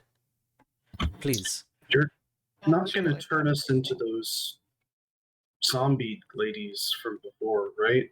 I will not kill you. No. That's not But- what she actually asked. And you're not going to force us to kill ourselves? No.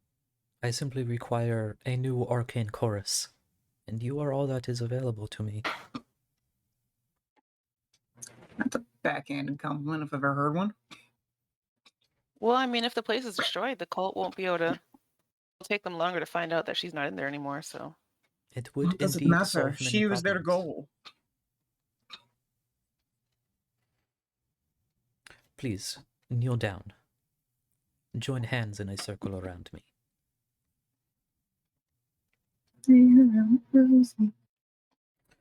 So the 4 of you sit down, the rest of you probably regarding this ritual circle that she's created. She does close her eyes and again begin intoning these ancient arcane rituals. This time, however,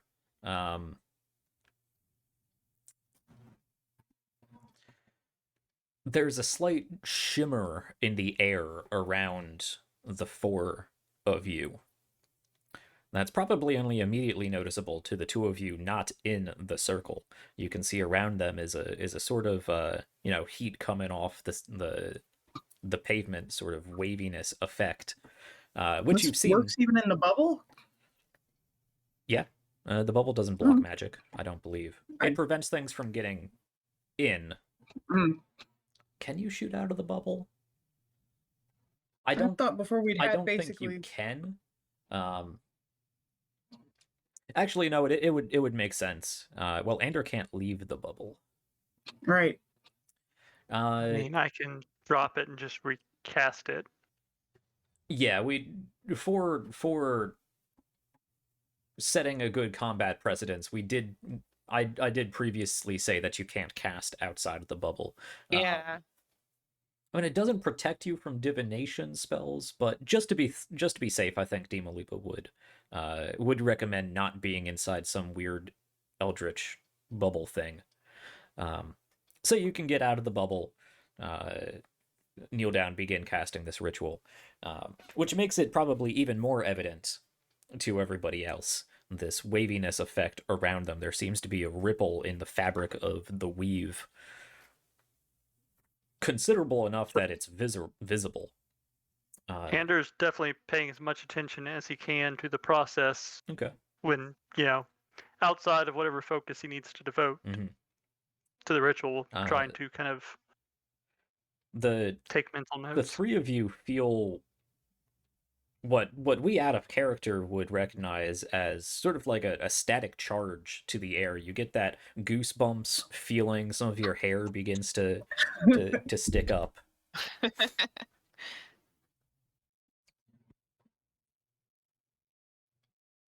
And this ritual takes probably a good 15 minutes or so.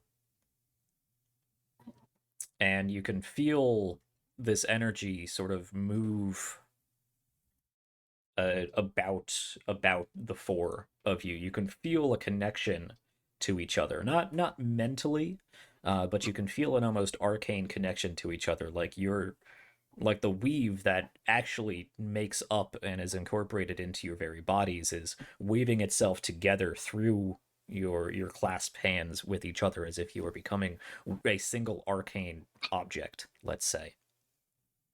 And at the end of this 15-minute ritual, Dima Liba's eyes shoot open, blazing red, and you notice a darkening to the sky back the way you came, and the rumbling of what sounds like thunder.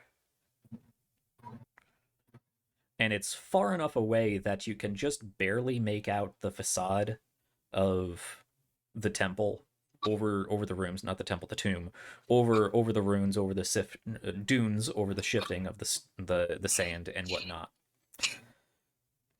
But you do see the sky begin to light up in a fiery red, orange, yellow, as there is an eruption.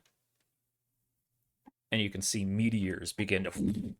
big balls of stone and fire begin raining down from the sky. You can hear a number of loud explosions back towards the tomb, and a glow to the horizon. Whoever is actually beside Dima Lipa, probably Ander and Tali, her grip tightens to an almost painful point. All three of you take a point of exhaustion. Oh. Well, good news. You're about to rest. You're about to rest. And it's fortunate she's doing this at night, because you all take a point of exhaustion and you burn one of your highest level spell slots. Aww. However, you will get all of these resources back when you rest. Yeah. Yeah.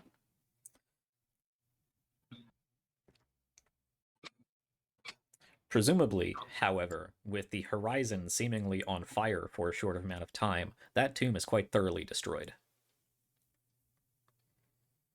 Sweet.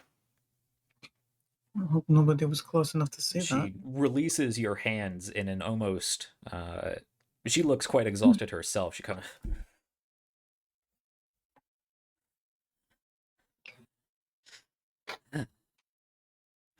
Very good. I appreciate your assistance in that matter. I am glad you were strong enough to give me the resources I needed. I believe it is time now that we take our rest. Yes. And Ander will slowly kind of get up and begin tracing out the dome again. A little more, a little slower and this time, since that probably took a bit out of him. Tali, go ahead and roll me 2 con saves. I should have asked for Yay. 1 later. Just actually, Right. only 1. Oh. Hold yourself. I'm not going to count the last sorry. one because I was Okay. going to ask for 1 for your trek to this point, but you were on the disc, so that doesn't matter. So just this 1 for the effort you That's a needed shame. for the ritual. Yeah, again, So that's it's a 6. not going to matter because it only matters when you get up to 3 and you're about to rest anyway. But throughout the ritual, you do notice that it is getting difficult to breathe and maintain the amount of focus you need to gift the arcane energy to her and the amount of just movement and squeezing and arcane tension that she's providing. You do leave extra exhausted. Not like an extra point of exhaustion, but you do, your ribs hurt. It is hard to breathe. You come out of this huffing, and you actually have to very quickly lie down before Ander even completes the dome. Now, let me remind you the healing process for broken ribs. Broken ribs don't usually require, don't usually need to be surgically reset. Even in this case, I'm going to say they don't need to be surgically reset. I'm going to say that's really only going to be the case if you get like knocked out by a whole ton of broken rib damage. You took a lot, but given enough time, you will need to wrap them tightly, so you do kind of set them yourself. That's going to be very painful, and I mean, we do have somebody trained in medicine. further make it difficult for you to breathe. But you got to squeeze your ribs back into place and keep them compressed so that they heal. It will take, without magical healing, 4 weeks for your ribs to heal properly. Cool. What about However, so if okay. Healing magics can heal the wound over a course of at least 3 days with a DC 15 medicine check accompanied with a casting of Cure Wounds at 2nd level or higher for 3 days in a row. Oh yeah, because I think we did this to Ander at one point, right? Somebody. Yeah. Sort A of. long I time think ago. so. Yeah. This was after we stormed the dungeon at Lydia, I think. I was gonna say this was when he got stabbed. Oh, was it when he got stabbed? I'm not Well, sure. it's like when he got no, because he got stabbed taking the sword that was meant for the Votus. Votus Sudaris. I don't think that was I rib remember his damage. name still. No, Okay. but there was a point where it's like, because I remember Tali going and just poking the Indrian heals. Sure. Cure wounds. That's what it was. Yeah, so Tali's going to need some medical help. Does anyone want to do that? Do we want to deal with that tonight or in the morning? Does somebody care about playing medic for our medic? I mean, I would, but I am not trained in medicine. Like, I might just make things worse. Is anyone trained in medicine? I think Shliva? Yeah, I think Christian is looking for an in-game discussion, not a meta. Is anybody trained in medicine? Oh. Well,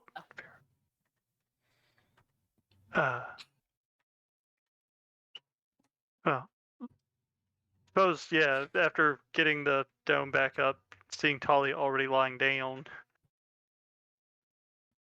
Actually, first of all, Ander would re-offer his bedroll to Tali, since I'm guessing she's just lying in sand at the moment. Nope, I'm you- okay. You might not sleep, but I think you should probably lie down. I don't suppose Alright. anyone's in. So then what are you going to lay on? I'm not nearly as injured. I think the sand will be okay. Yeah, it is annoying to get sand in your hair, so I guess. I don't suppose anyone knows how to set ribs, do they? I hope. I don't know. None of us have been reading any medical textbooks since our last adventure, have I we? can try. I've set No. my own ribs and various animals before. Do you think you can help Tali? Probably. That Would would you? be We would yeah, really appreciate it. nice. I mean, it'll be more comfortable to sleep. Ribs don't really. You can't really fix ribs. They kind of fix themselves. Eventually, it's not a lot of fun. I fell out of a tree once. It's kind of already not fun.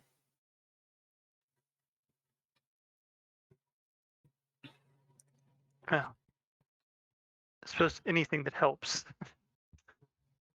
Does anybody have any more of that poison from the loud place that we went with Poison Chibi? from Need the alcohol? oh,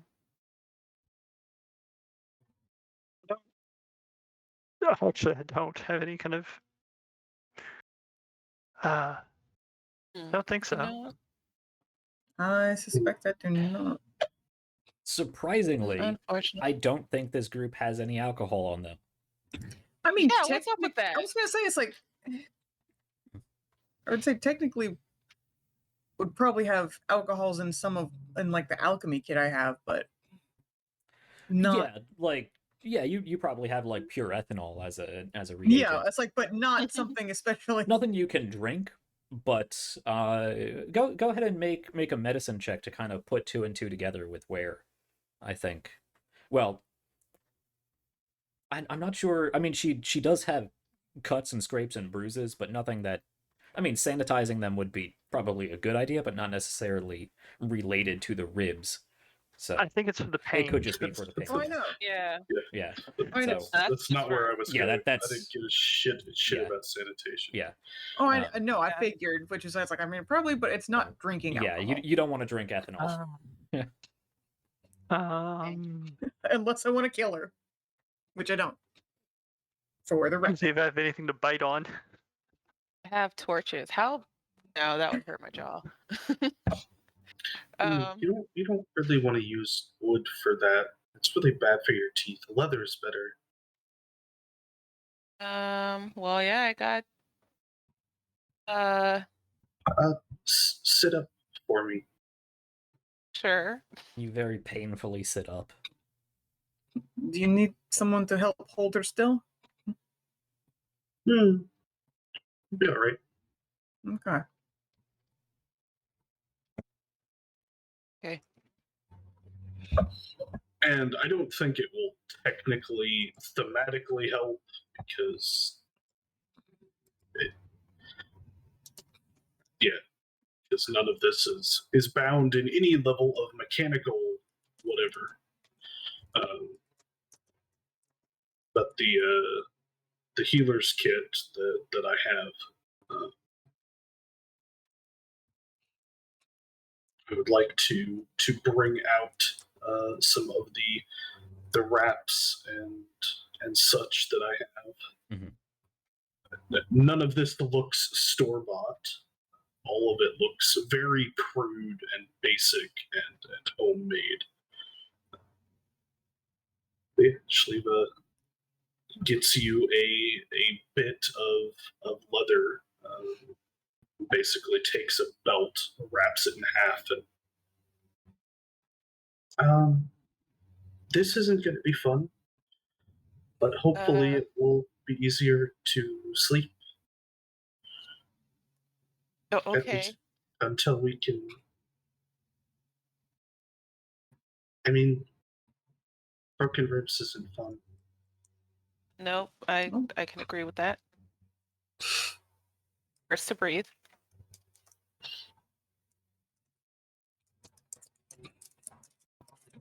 Yeah, I'm going to spend the next however long attempting to set the ribs, or at least get things tight enough with various wraps and splints, that they're not going to shift or set improperly after days of slow healing. Yes. Ollie is also going to cast guidance on Shliva Okay. real quick before. Shliva, go ahead and make me a medicine check.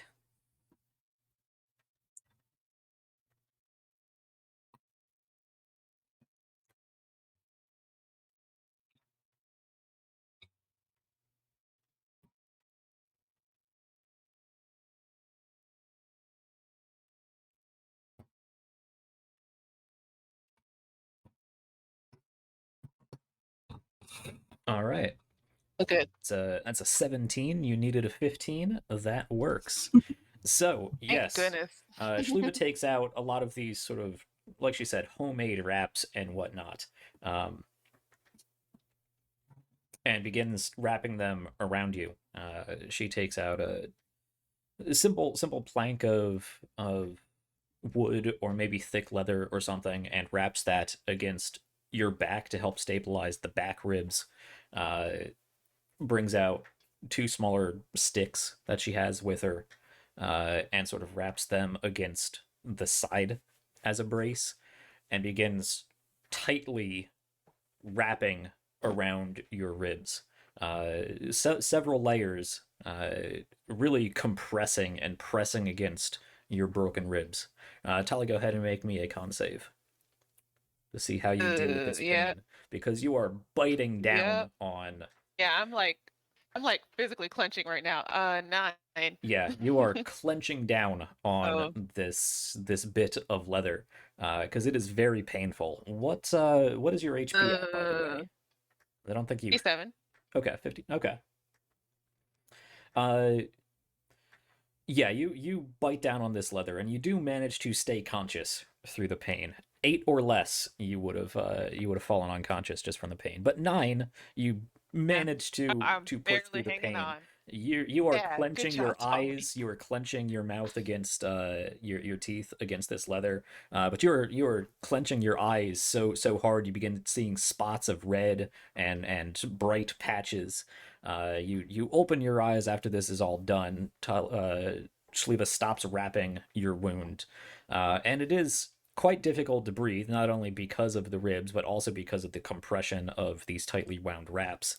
But you open your eyes and you just see spots. It's just a field of black and spots. For a second, you feel like you're just looking at a really fuzzy version of Anders' bubble. But you realize you're temporarily blind because of how tightly you were clenching your eyes. That quickly fades, however. Okay, can somebody help me lay her down? Sure, I'll help.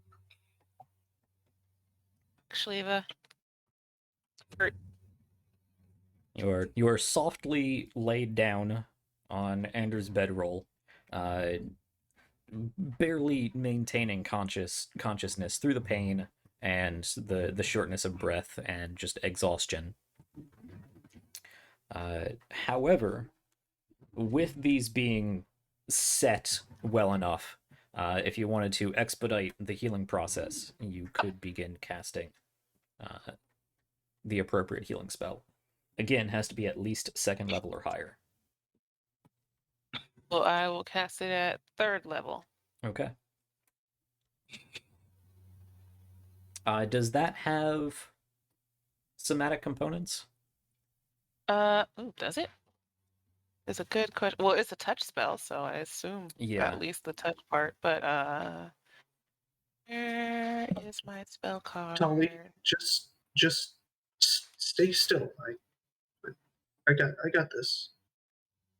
Okay, thank you. It's verbal and somatic, by the way. But if Shliva's going to take care of it, then thank you, Shliva. Yeah, just all cast. Does it matter? I don't have the rules in front of me. Do higher spell slots make a difference? No, not really. Just 2nd level or higher. I initially wrote Cure Wounds, but if you haven't vaguely equivalent in healing power spell, that could work too. Okay. No, I was just curious because I have 5th level spells that I'm not going to use in the next however long before a long rest. No, it's more about the consistency of the application than one Right. strong burst. Sense. So yeah, I will go ahead and cast. It's pretty good. All right. So Tali, you do heal for 14 healing damage. Not that will matter. You will get all of that back when you finish your rest, but there is a lessening to the throbbing pain in your abdomen as you feel the warmth of Shliva's cure wounds being pressed into you. Cool, thanks. The world's worst corset's a little less worse now.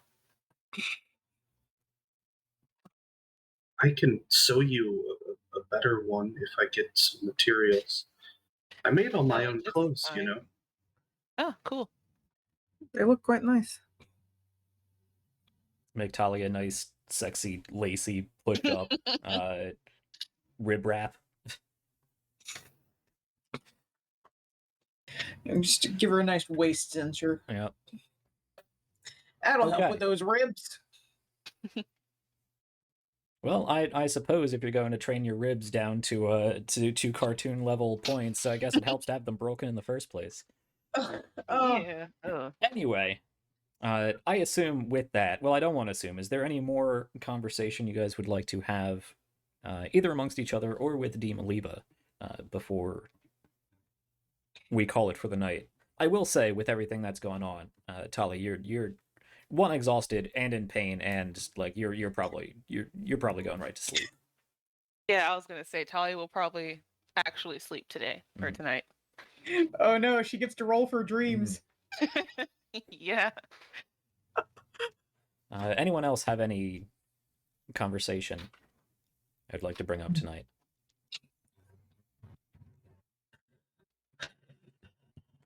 Dima Liba does sort of sit on Tali's bedroll, composing herself and looking about. It has been quite some time since I have had anything to eat. Would any of you happen to have anything on you? You're not going to like what we have. I was already resigned to that. Give her However, some rations. This process and 2,000 years of slumber does take quite a toll on me. So you hand over a ration pack consisting of basically hardtack, a small handful of nuts and dried berries, and maybe one or two pieces of heavily dried out and very salted strips Jerky. of jerky. She unwraps it and sighs. Begins I did slowly warn you that you eating. weren't going to like it. I do hope that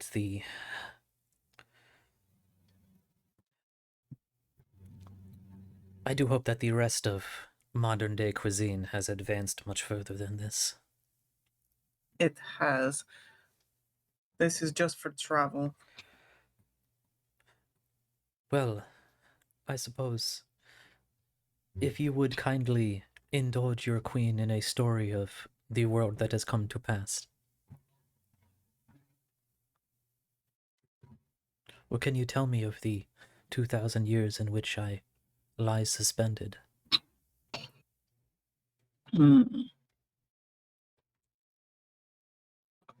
Oof. That is a lot.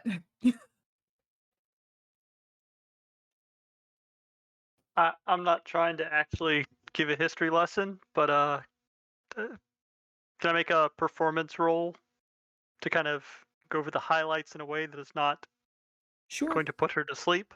Sure. Good. I just like Yeah, good job. I was looking forward to a history lesson on my own world from one of you guys. I'm sure you were, and I'm not trying to do that. Fine.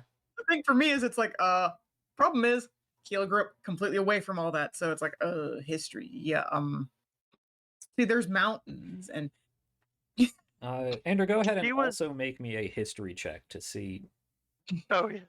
how much Yeah. actual history you have Yeah. to divulge. Okay. a Not lot. bad. So it is It's only both about entertaining and informative. Mhm. It is only about 9 o'clock at the moment or so, after dark for where you are. And actually, the rest of you did just finish a short rest. Or a long rest, I should say, only about a few hours ago. So you're actually, to be fair, not really all that tired.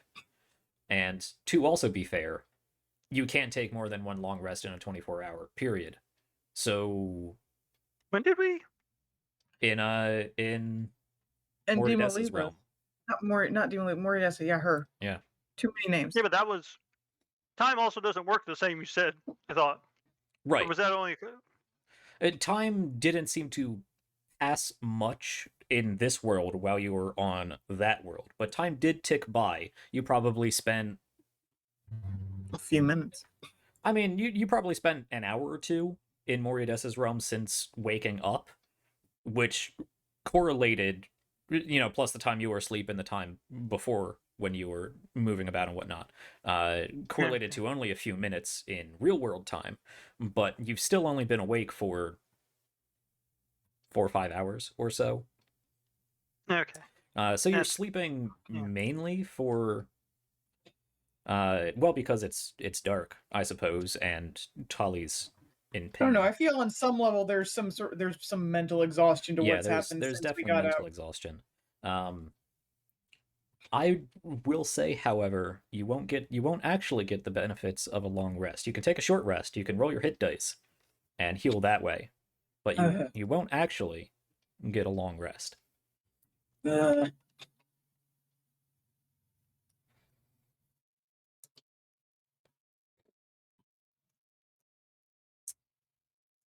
But over the course of the next, let's say, 2 hours or so, Ander does regale his queen with a brief history of the last 2,000 years.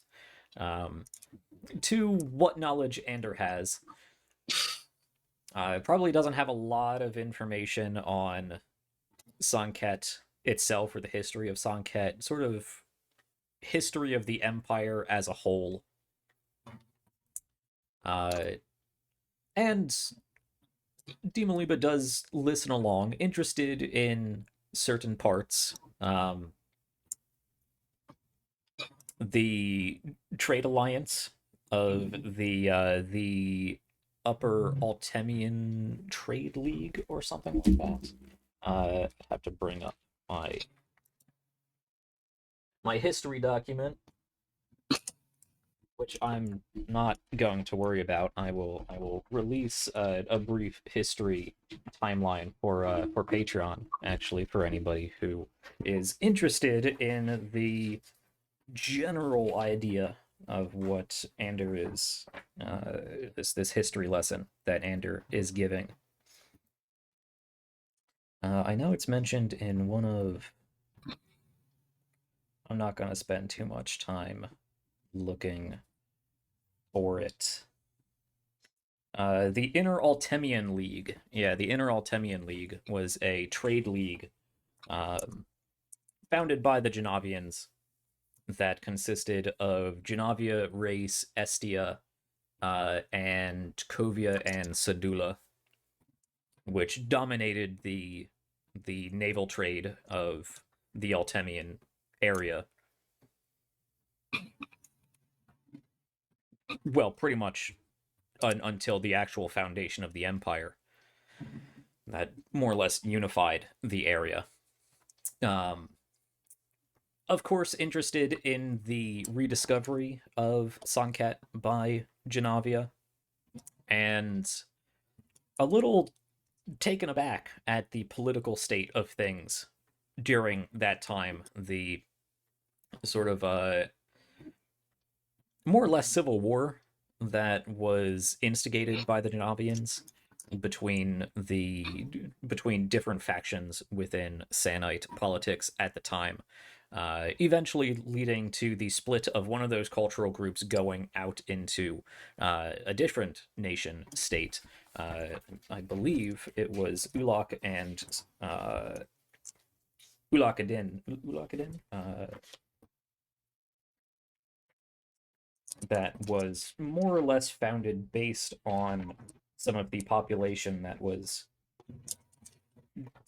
not displaced, but moved themselves out of the area. Yeah, Ulakadin.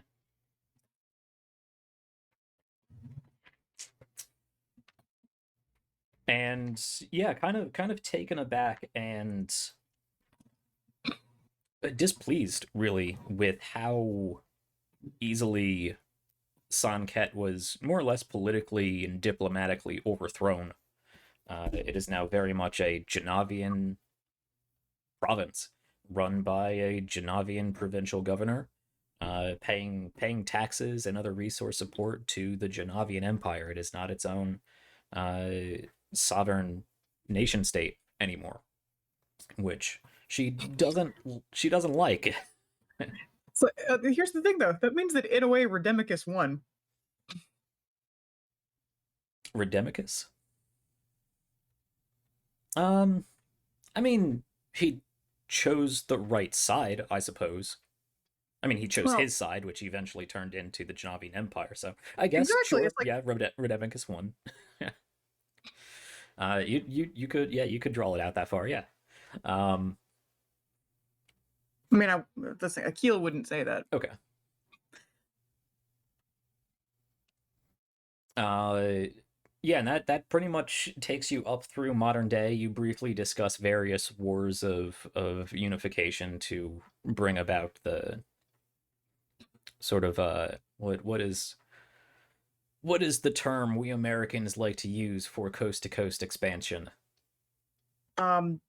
Manifest Destiny. Manifest Destiny. Yeah, the manifest destiny of the Genavian Empire, which pretty much runs from the from Oceania to or Oceanus all the way to the eastern barren wastes,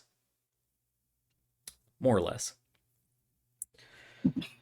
So in a brief 2-hour synopsis of 2,000 years of Genavian politics, you do eventually stop at modern day and probably end with a brief summary of who you are, the People's Ascension, working for a group based out of the homeland for the betterment of the entire empire and its people.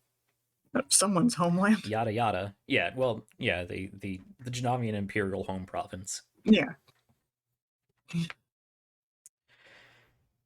And after that, you do see that she has reclined on her sleeping bag, really.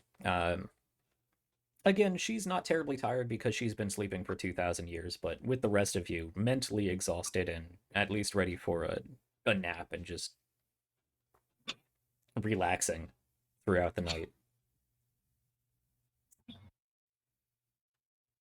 She does take that all in, and there's a pause when you finish.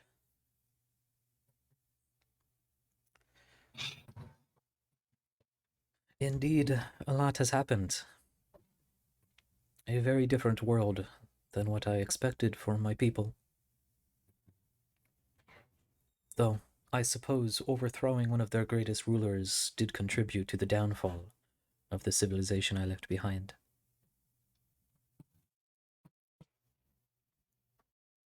Well, I suppose that will all shortly change.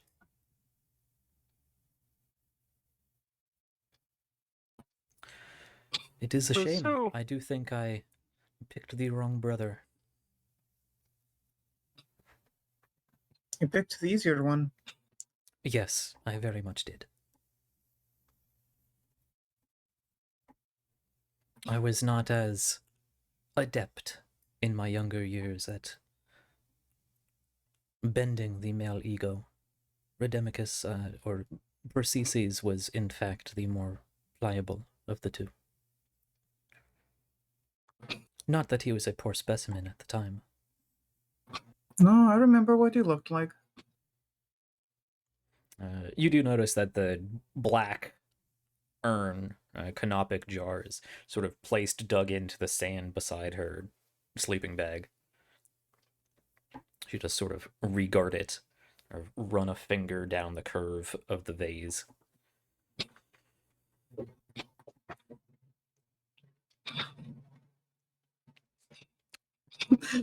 Well, it seems that I know, it's like sort of glance at Ander. it seems I may not be able to reward you as immediately as I had planned with the wealth and privilege a royal and sovereign would be able to bestow. Seems I will have to re-enlighten the Sannite people and the rest of the world before I can properly repay you.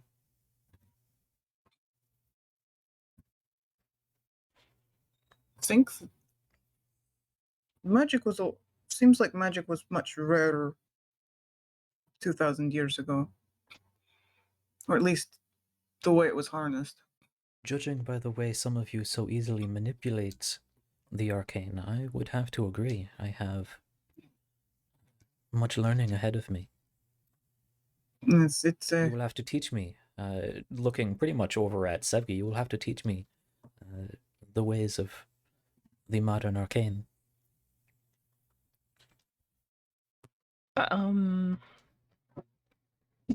Sure, I'll try. Very good. Your attempt will be thoroughly appreciated, and I'm sure you will prove an excellent tutor.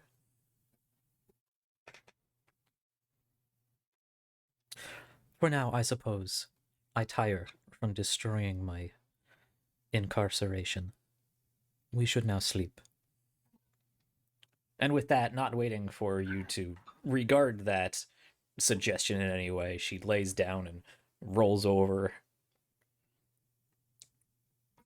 It's like, definitely one of those that's like looking over at Andrew. It's like, is she like Sann'Kett? She was more like you. So too, but I'm a guy. You know what I mean. No, I mean, she doesn't want a male Oh, teacher. I suppose I get that. I don't see any shame in it. I mean, Learning's learning. Ander, you would also probably put two and two together that again, class description is, or class clarification, categorization is really more for the out of character player sort of situation. But I mean, in game, Well, I there mean, is a I difference between specifically said sorcerers it's like, and you know, wizards and saying that she was more like Ander. Didn't use glasses. Right, denoting that she gets her magic bestowed by some sort of patron, and that is innate. That is kind of correct. She was known as a sorceress queen, Well, and she yeah, probably does have. I mean, if you really want to put class clarifications to it, she's probably some weird amalgamation of sorcerer and warlock. Okay. I mean, I kind of suspected that, but Yeah. at the same time, it was like, She's not mechanically built that way, so don't look for that on the NPC sheet when I finally release it. NPCs don't need to be constrained by player character classes and whatnot, but she's basically some sort of mesh between warlock and it's like and sorcerer. And Yeah, at no. this point, either at this point her patron is kind of out of the picture, or in the I've got picture, her but patron. bound in leather, gagged and chained to Aquila. Quite literally. Yeah. She'll get a new one when we meet up with Moridessa. Yeah. So she'll get some sorcery training from Sevgi, and then maybe see about signing up with a new patron when she meets Moridessa. Is it bad that I kind of want to make that happen? A little bit. I mean, from what I understand, that's the current idea. Yeah. This does seem to be the current course of action, yes. Guys, I think Ander might not be good. Wow, and after all of his protesting otherwise. Oh no, I think I'm the bad guy. Yeah, Are we the bad guy? I think Andrew might be. He just doesn't realize it yet. Any more 'Cause I conversation? Sorry. No, I was just gonna say I kind of want to see the two of them working together.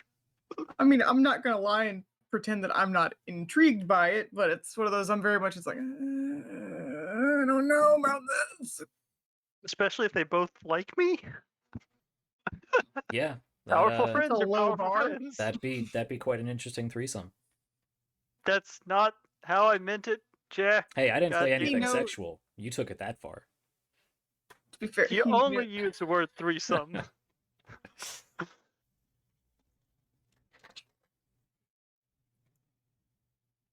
But yeah, sleepy time.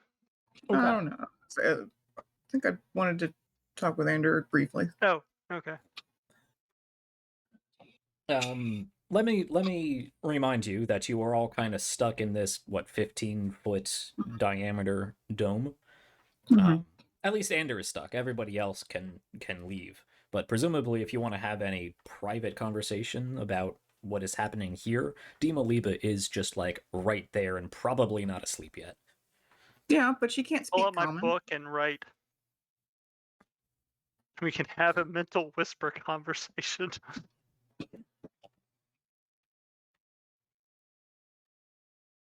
So I can just Yeah, okay. have the sending Mhm. thing. Yeah.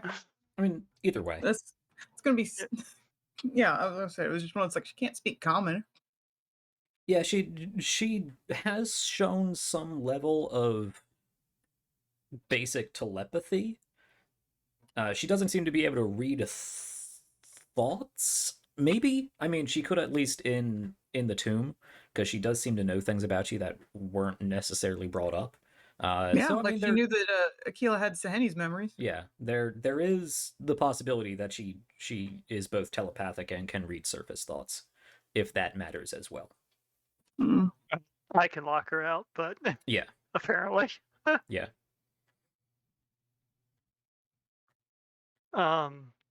Which is a crazy powerful ability in my game, to be able to just shut your mind down. Oh yeah. Or lock it up, I should say. I figured you were either gonna hate that ability or love it. Or both. Both. Yeah, or Mhm. more likely both. Yep. It is perfect for Ander and fits so very well.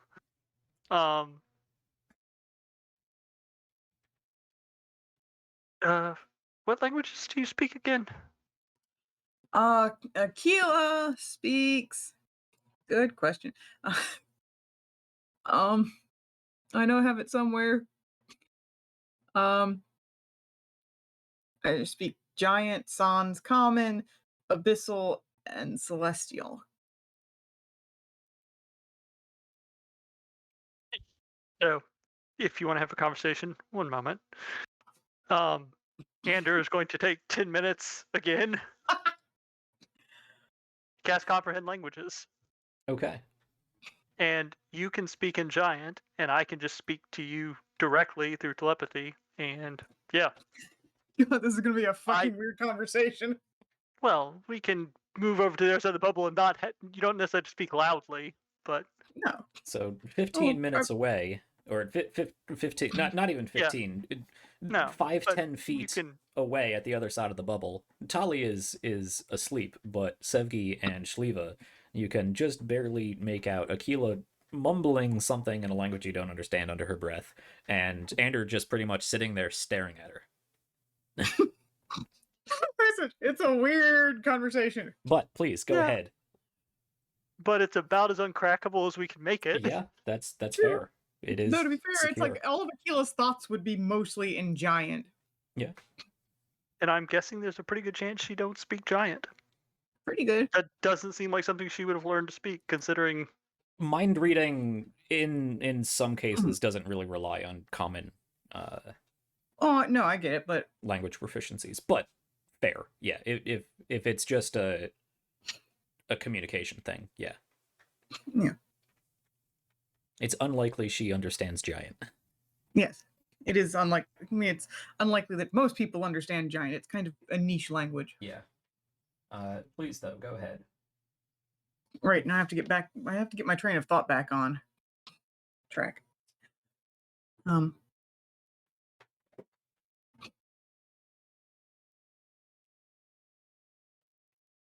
Doesn't this feel wrong to you?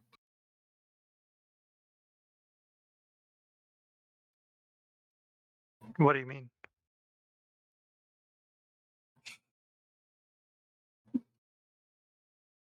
I mean,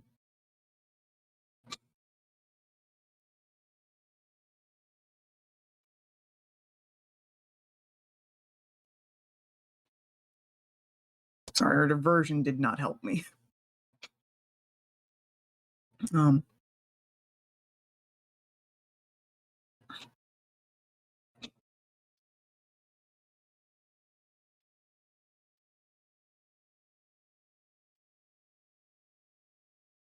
Her to meet Moriadessa? No, not that. Oh. That seems more natural than most anything else going on. That's not a good sign for us, but okay. No, it's not, but we've been ignoring a lot of bad signs recently, haven't we? And the problem is we don't necessarily view them as that bad. No, in the moment they don't always seem so bad, but That's more why it's probably not a great sign for us. Or maybe we're the no. sane ones. Who knows? Suppose we'll find out in the end. I just... Are you planning to take her to the Weavers? He wants to go to Rosh Kair. I think she technically overrules them. But that's not really an answer to my question. Actually, so, well, let me ask you this, Jack. Mhm. Good timing on getting back. Since she is, in theory, the queen that the Weavers would answer to anyway, or seem to respect, I imagine her wishes take precedence over Right. anything else. Okay. I would say, in your mind, Ander, there's an argument to be made that you being the one to have the, I don't know, maybe privilege isn't the right word, but you being the one to present Dimaliba back to the Weavers would really ingratiate yourself in both of their eyes, and is, something you might realistically want to do. But she does overrule them. Well, let's go to Rosh Kair. That is more important than introducing her. Right. Okay. A detour along the way. Like, if you want to Yes. stop by the Weavers' boutique or whatever on the way out of Sann'Kett, that'd probably be a good thing. But if Dima's like, no, let's just leave, then that would not conflict with your alignment.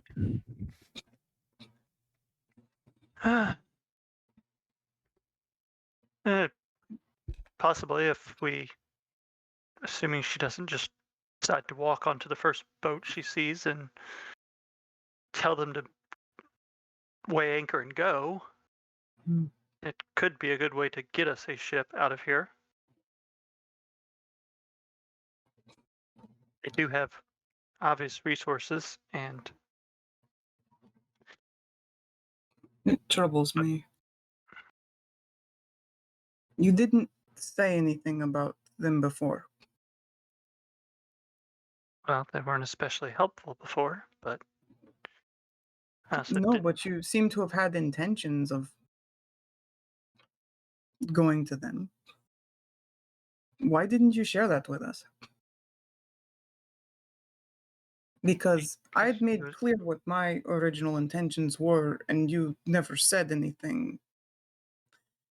And that's sort of where I was upset about it. Because it felt deceptive. Are you asking why I didn't tell you why I went to them in our first meeting, or? No, why you didn't tell us that you had wanted to take her remains before we found out she was alive, her remains to them. So I didn't honestly think we were going to find remains. Thought we were going to find a zombified, well, zombie that we were going to have to put down with extreme prejudice that wasn't going to leave much. Frankly, this scenario has turned out very differently than I expected at almost every step of the process. I mean, I won't disagree with you there. But And if we were going to destroy whatever we found anyway, there was no point in starting an argument about it. I still would have taken whatever was left to the Blood Hunters. I'm clearly not doing that now. Yes, well, if we had gotten into a fight, I expected there wasn't going to be too much left by the end of it. Would you have tried to take what was left to them still? It would have become an issue to discuss at the time. But considering that there's nothing to really take in the sense that we were both discussing, bit of a moot point. Well, no, there's still. If she wishes it, you could still take her to them, but I just. That's why I said take in the sense that we were talking about, as in. Fair. It's just. Why? It bothers me that you didn't say anything about this. You're not exactly known for being one to slowly and rationally discuss something that you have an opinion on, that you've made your mind up about. And as I said, between the fact that there was, at the time, I thought very little chance of just finding something that we could pick up and take back, and that I originally wasn't sure how helpful they were going to be until some things they said seemed to pan out. I was trying to avoid a fight that didn't need to happen. But you just made a different one then. Now,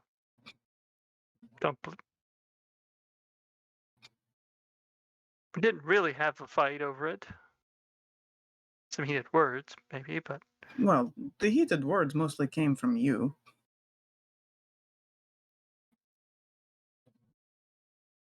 Which was a bit unusual.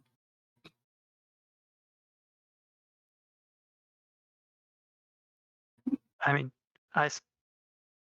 still think if we had found a body, they might not necessarily be the worst place. But as I said, But we still don't.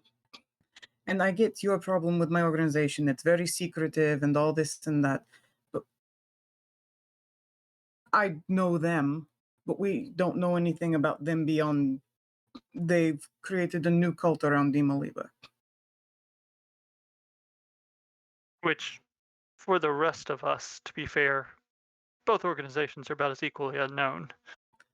You've not exactly been extremely forthcoming about anything dealing with yours. Because I'm not supposed to. Which, fair. But I've told you all I know about the heiresses of... I keep mixing it up with what Christian called Providence? Providence. Yeah.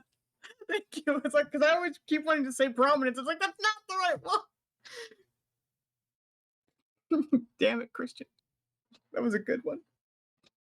Yes. And this group doesn't necessarily seem like an exact copy.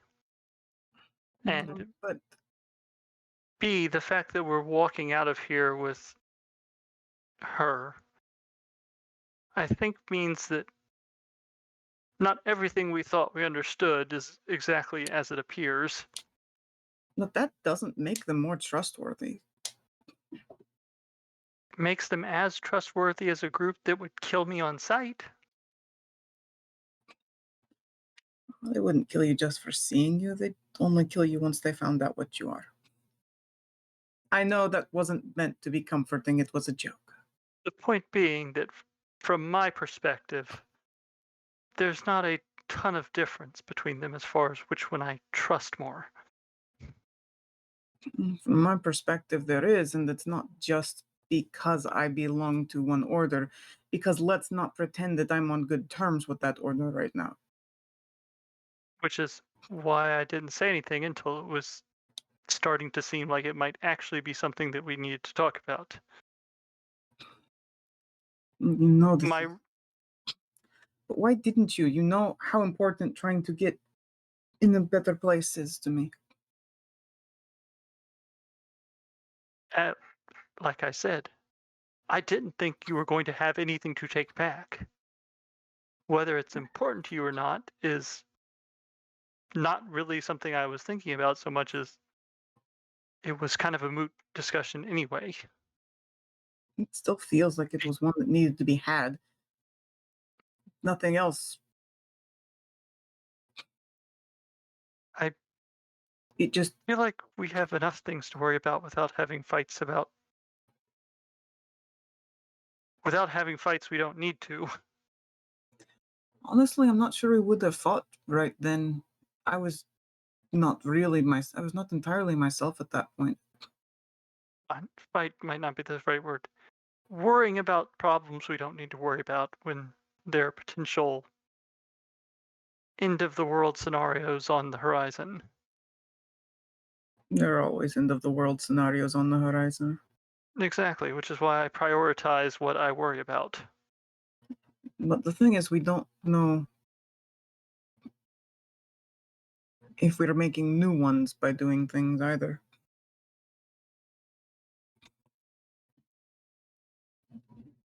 Yes, so I'm just going with my gut and what seems like the least bad path in any given situation. Well, I'm sure this doesn't come as a surprise, but I distrust them. I'm sure. I think we've just covered that we both distrust each other's choices on this particular matter. I think we both have valid reasons for that. And I think we both probably had valid reasons for what we want to do. Either way, I'm not forcing her to go anywhere she doesn't want to at the moment. Anyway, so. I just don't think we should take her to them regardless. Well, if you want to try to stop her,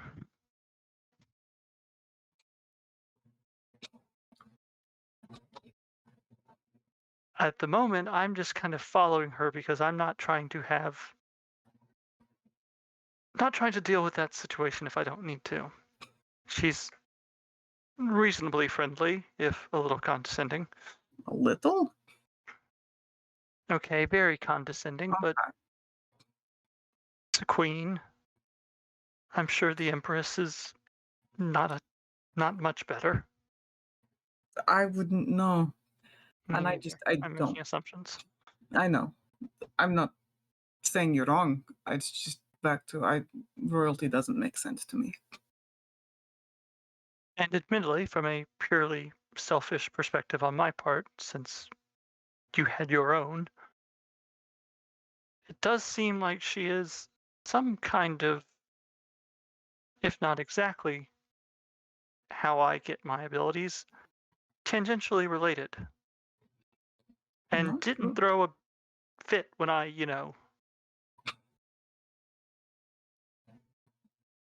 did anything. So I'm okay with making friends with potentially powerful people who don't want to murder me. Yes, you've been I'm fortunate in finding quite a few of those. call it survival instinct. Hmm. I'm not trying to doom the world, which is why I'm not signing up to be friends with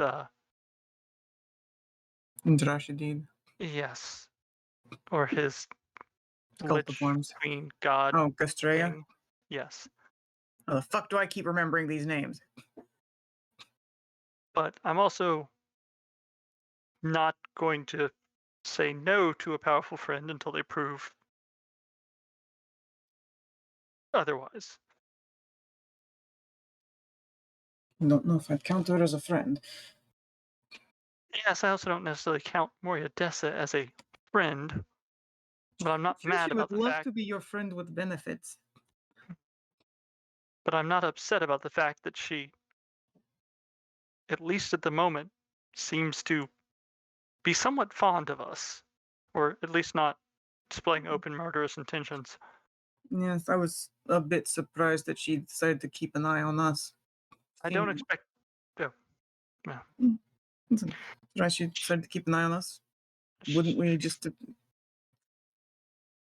would have thought she would have more or less discarded us as useful.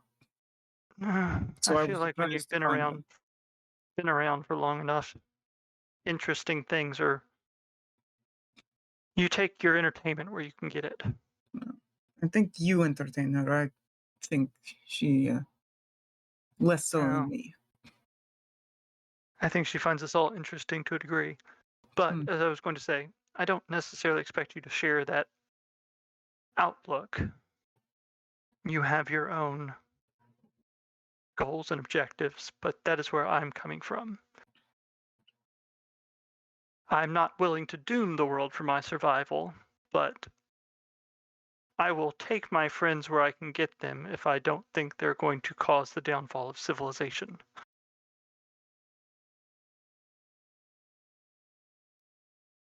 And in this case, the Weavers. I'm pretty And- sure that Dima Liba wants to reorganize society a fair bit. Yes, I said downfall. I was being kind about it. I've seen what she's done before. She also has a valid point about who she had to answer to before. I know And- who she had to answer to before. Kind I of very tap my much know. wrist. Oh, I know. That's why it's like, she's looking at her wrist. It's like, I am very certain I know who she had to answer to. It is entirely possible. But that That doesn't mean free of she's that- going to be any better than she was before. It doesn't mean that. It also doesn't mean that won't be the case. No, but I think that we need to take caution with it. I think we I'm need not- to be prepared that, if we go this route, we may be facing her again one day on opposite sides. It's entirely possible. But It's not And- it's not a guarantee, but it's something that I think we will need to keep as something that could happen. A possibility, that's the word. I assume I might need to kill everyone I meet. You're More something as like a- me now. Yes, well, maybe I've hung around too long. But once again, I understand your perspective. My perspective is until she gives me a reason to, I'm not going to condemn anyone. Hmm. Do we have anything more particular we want to get out of this scene? Because I feel like we're going in circles. We definitely are. So yeah, I think we're done.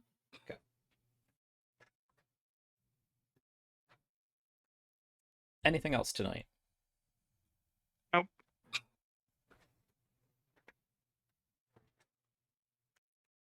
Okay. I saw quite a few of you already rolling hit dice. Again, this will not actually be a long rest because you did just a few hours ago in a different reality, different plane of existence, I should say, took a long rest. But anyone who hasn't, feel free to roll hit dice. This actually means you won't be recovering your exhaustion level, Andertali and Sevgi. Not that a single point of exhaustion is all that much of a problem, especially if we're just moving through a desert. I believe it's just ability checks. Yeah, disadvantage on ability checks. But Tali with have that, to make ability checks for wearing her metal armor. Wearing my armor right now. I'm wearing Oh my, yeah, that's right. You wouldn't be. my rib corset. Yeah. That's right. That's right. You wouldn't be because you got broken ribs, and wearing metal armor would be a terrible idea. yeah. Yep. So that was taken off and the bandage applied. I mean, Tali could put her armor back on again, but I think it's probably just easier if It's not somebody gonna. else carries it. Fine. She still has room in her pack, so Mm. probably just shove it in there. Gently shove it If because it's- what am I wearing again? anything more aggressive is going to hurt. Oh yeah, the breastplate, Yeah. Omen breastplate. I think it was. The two sides of that you can disassemble the straps and Mhm. fold them into each other and just slip them in a large backpack, or just tie them to something and carry them that way. Then you have different like arm pads and shin pads and whatnot, I'm sure, but that can easily be carried or put in a bag or something. I'm going to say anything below the waist is probably fine. Yeah. It's mostly just the stuff that was going over and around the chest. I mean, mechanically, it's either you wear all of your armor or you don't wear any armor. Yeah, no, I wasn't talking mechanics. It doesn't really make sense flavor-wise. just to wear greaves. I mean, you could, but even flavor-wise, I mean, yeah, no, just you wearing make fair greaves. Silly. I would It's not. all do that. silly. Yeah. Okay, so I'm sure because all of you weren't too terribly tired, actually. You napped for a little bit, probably 3-4 hours when you could, but you probably get up just before dawn, just with the sky to the east beginning to lighten enough that you can proceed forward. So I don't want. Let's say for Keel's still adjusting to having dark visions. Like, it didn't seem to get as dark as it usually does.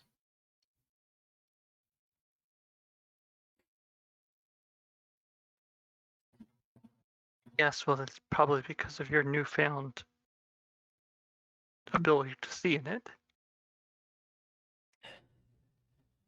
Right. Yeah, that's the thing I can do now. Yeah, Ander, actually, throughout the course of your conversation last night, spending most of it just staring at her, you would notice in the darkness, Akila's eyes do have that sort of silverish sheen that animals get at night. That those Riddick eyes. Yes, I've got cool eyes in the dark. The reflective retinas. Yeah. Yeah. Cool. Something she did not previously have before coming out of Moriadessa's domain. That was not what did it. No, but suspiciously coincidental. It's, I know, it's almost like we leveled up there or something. Anyway, I was going to say, I don't want to draw out these 4 days back to Sann'Kett, but let me ask, because Dimaliba is going to huff and puff the entire way, if there's any particular conversations you want to have with her, have among each other, or anything you would like to do during the length of this trek. Any planning conversations you'd like to have with the whole group? Again, difficult with Dimaliba potentially listening in. Any sendings you might want to send to anybody else outside of the group? Any preparations you might be able to do out in the middle of the desert? Or any just... You probably do want to send a message to Regina. Yeah, I was going to say I can check in with her, let her know, hey, we're okay. We have Dimaliba. I was going to say, it's like, let me check the tablet, which we're terrible at remembering. Check the tablet. The tablet, the magic tablet that goes back to the corresponding one that Regina has. It's been quite a while since we've used the tablet. Yeah. I think there was a very brief check-in when you got to Sann'Kett that was basically, hey, we arrived just fine, and we're gonna look at stuff. A couple weeks. Yeah, it's been about 2 weeks since then. Yeah. So it's not the worst. No. I think we've definitely done worse. We've gone longer. I mean, you don't need to report to Regina every day. You are your own autonomous, I know, but you're the spearhead of the People's Ascension Guild. We should check in. Sure. No, the previous message, unless you erased it, that was pretty much just good job, glad you're okay, good luck, let me know how things go, is the last thing that was on there. Yeah. So I feel like I should tell Regina things, but what should I tell her?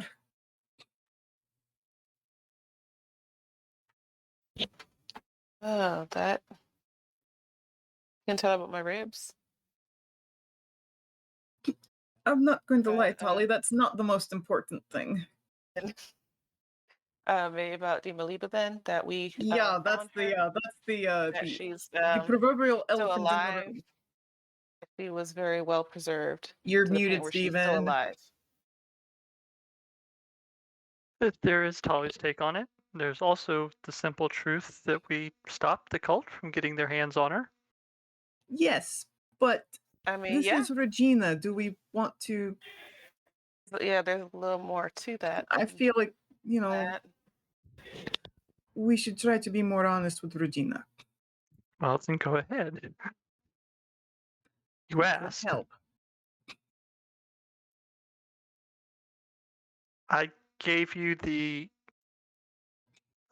version You I thought you were looking for. No. Tali gave you the version that apparently you're looking for. I I'm mean, not she entirely gave it sure. to me in Tali speak. That's somewhat insulting. No, it's not an insult. It's just the way Tali is, which is honestly quite endearing, but not always the most informative. Well, that's some of the information, informative, just not prioritized in the right order. There we go. Well, I'm sure you're Yeah, the one who bearing the has the lead. most experience writing reports to senior officers. Oh yes, because the last person I had to write reports to was so fun. Still more experience than us. Mm. I don't think I've ever written a report to anybody. I just. I mean, your sendings are kind of reports. Yeah, but they're not written reports. No, And they're just, short messages. That's true. But yeah, I feel like we should. Plus, the tablet would, save me a spell slot. So It's true.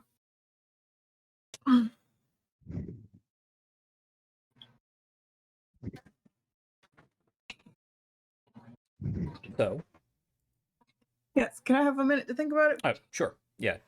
You write whatever you want on the tablet. Anything else of note? the Tali. tomb was destroyed. Well, I mean, not Aquila That's writing not- note things. What else Yeah, would that's you not guys Aquila like to writing. do? All right. Or over the next 4 days? How's or so, Shaliva doing? in Because whatever wasn't order. she thinking about leaving last time?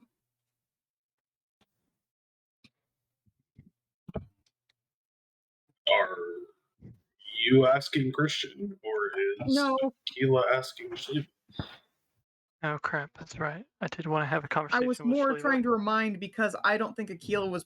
Well, Aquila heard it, but I'm not sure she really registered a whole lot of what Shaliva was saying at that moment. But I do remember Steven specifically saying Ander noted it. That's right. I forgot about that over the course of 2 weeks. yes. I'll come back to that in 1 second. Any chance we could Tali. take a quick break?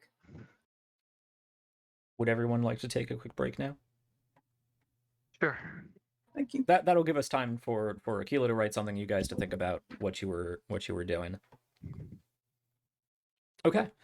Yes, let's take a quick break. Let's try to keep it somewhere between 5-10 minutes.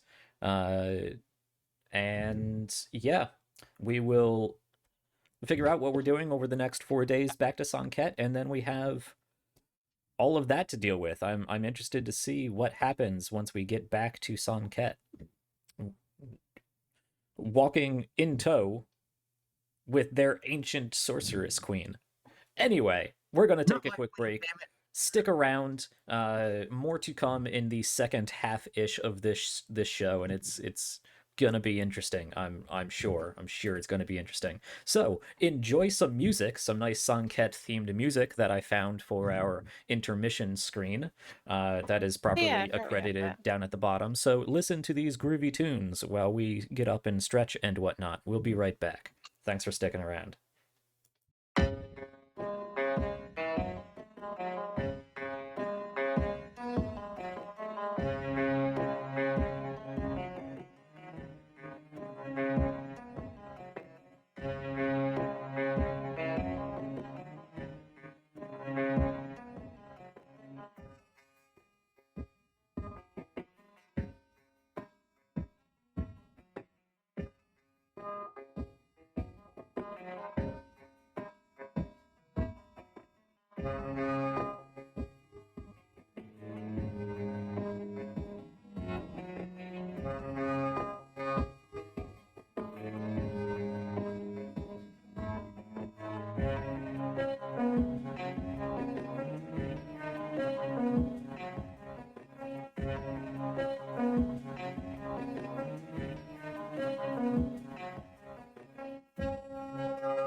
All right, we are back from our break. I hope you enjoyed those nice tunes inspired by the desert sands, or not inspired by, but appropriately backdropped along the shifting sand dunes of the Sann'Kett Desert. Anyway, let's bring ourselves back into the game here. It is the morning of the 15th of Raltha, a Solis. Last night actually was the last night of a full moon for anyone who cares. Always care about full Yeah. moons. They're very nice. And we find ourselves waking up from what was essentially a short rest, because again, you already rested in a celestial domain a few hours ago. Find yourselves up just before dawn, getting ready to head out, and I believe there was some conversation that was about to be had amongst the group. Maybe not right away. I did say we are sort of compressing time here to envelop the whole trek back to Sann'Kett. It'll take about 4 days travel.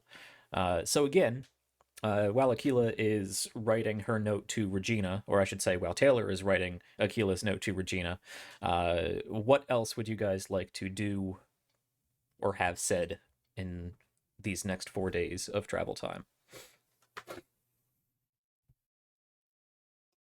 Gander had something, right? Well, I was initially going to say to have you send a sending to Eba and see if she was still in port, but I'm actually not. Oh. But I'm not entirely sure if that is the best idea, considering we probably are going to want to get Princess here a private cabin, or she's going to draw attention. Oh, yes, if our journey does take us across the waves of the sea, I would hope that you have some sort of travel arranged. Travel arrangement is less the issue than the fact that I believe on the way here we all shared one large hammock-strewn room. So there would be a chamber for me to stay. The boat we took here, yes, with everyone else. It would not be a private room, is what he's saying. We'd be sharing. Oh, perhaps I am accustomed to the company of those who understand my subtleties a bit more. You would not be staying in the room with me, of course. Hence why we were trying to figure out a different way. Very well.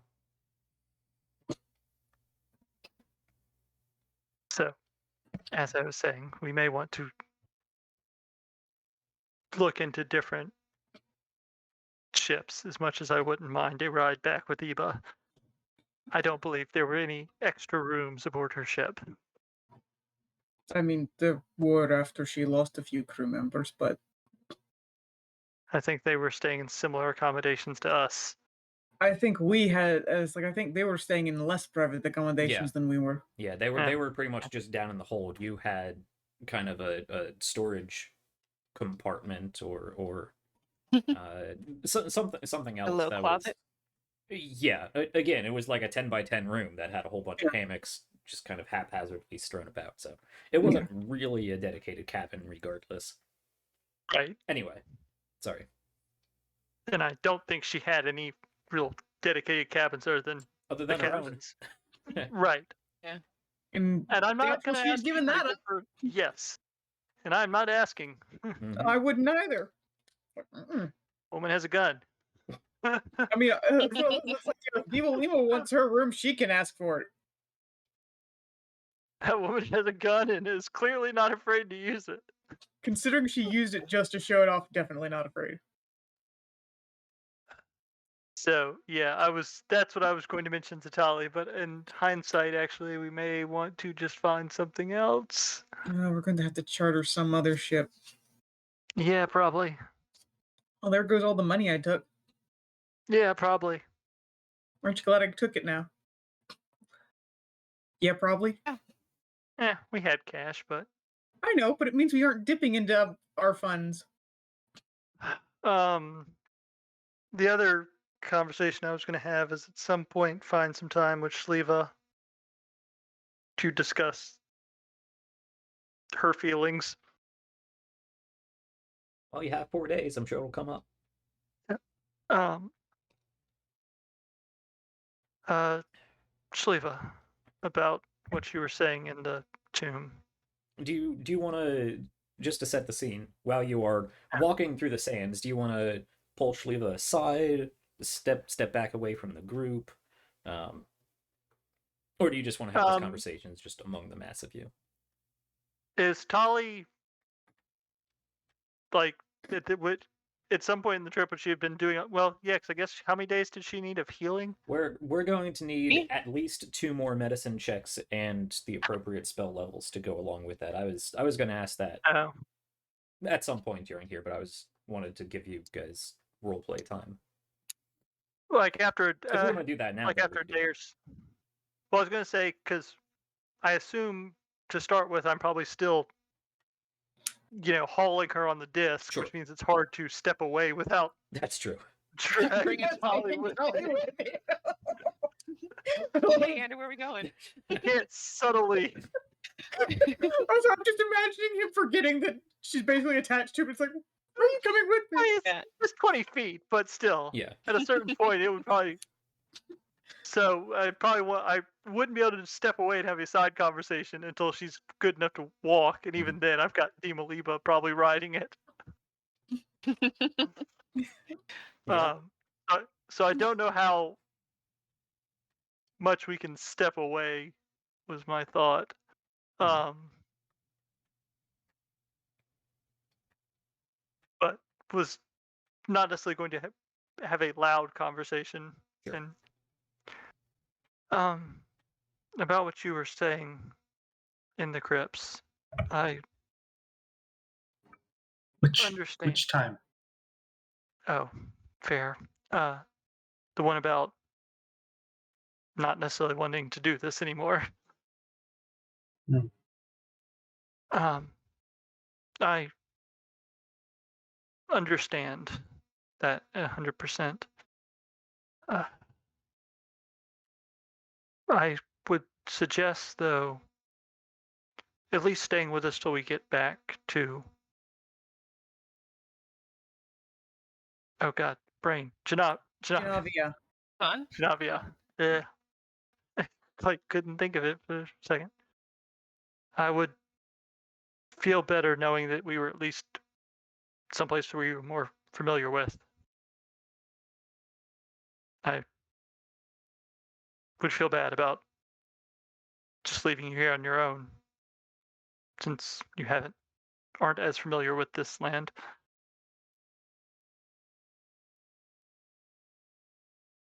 Hopefully, the trip back should be less eventful.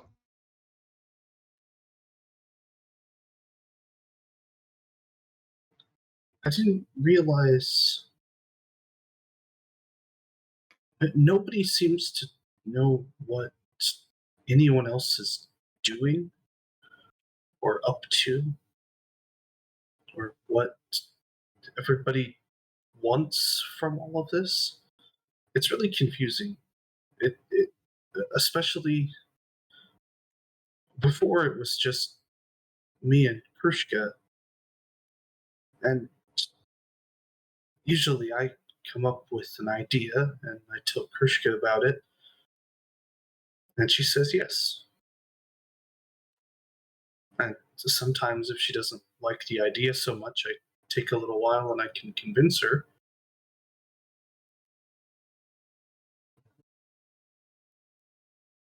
Yeah. I mean, I'm not going to lie to you and tell you that we're going to get better at it, probably. We're all from different places and we all have, to some degree, our own motivations and goals. It's not an army or anything like that with one unified goal. We're all, I think, trying to prevent the worst case scenario, but we all have our own ideas about the best method of doing that, and we all have our own side goals that we want to accomplish along the way. And what Unfortunate. are those? I don't feel like anybody talks with each other at all about their feelings or about what they want or they want to go. Well, I mean, in Everybody Keel's just seems case- to yell at each other about things that they didn't know about somebody else, and it's really frustrating because it seems so simple to fix. Well, I don't think most people get into this.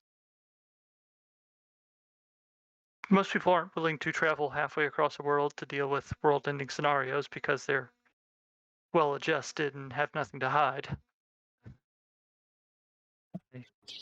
The Keela's case, she can't tell us about most of her stuff, and in my case, I answer to something that I don't fully understand. Tali's fairly open. Sefki's a bit of a mystery, but I assume she has her reasons.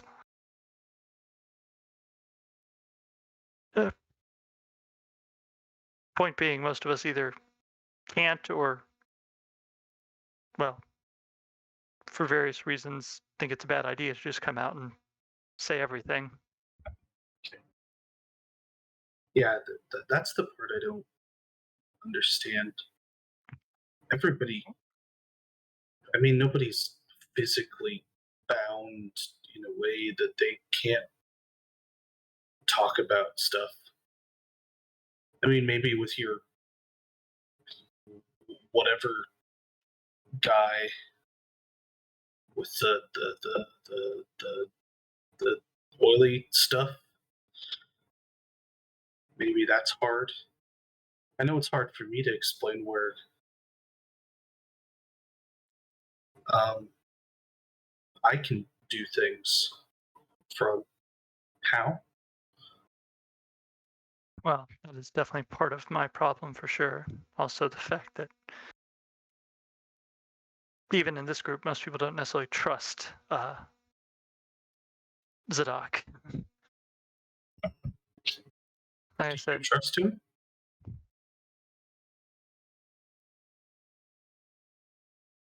he hasn't let me down so far, and without his help, I wouldn't have gotten this far. So, yes. Then why should anybody else feel any different? You're the only one who talks to him. Why can't we just all take you at your word? That's how people communicate, right?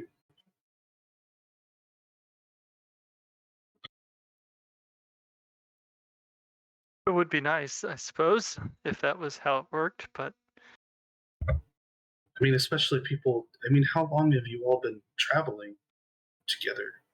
If you can't trust each other, how hasn't this all fallen apart already? I think they trust me. I think they think, If they don't trust the well, thing that helps you, then I don't think they trust you. well, I believe Aquila thinks I'm naive and put too much trust in him. What does that word mean? That I'm not seeing what is actually happening. Well, you're not. Nobody is, presumably.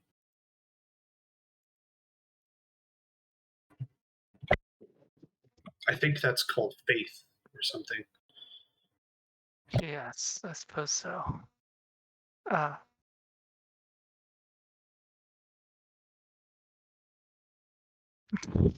God damn it, you're as bad as Fredna.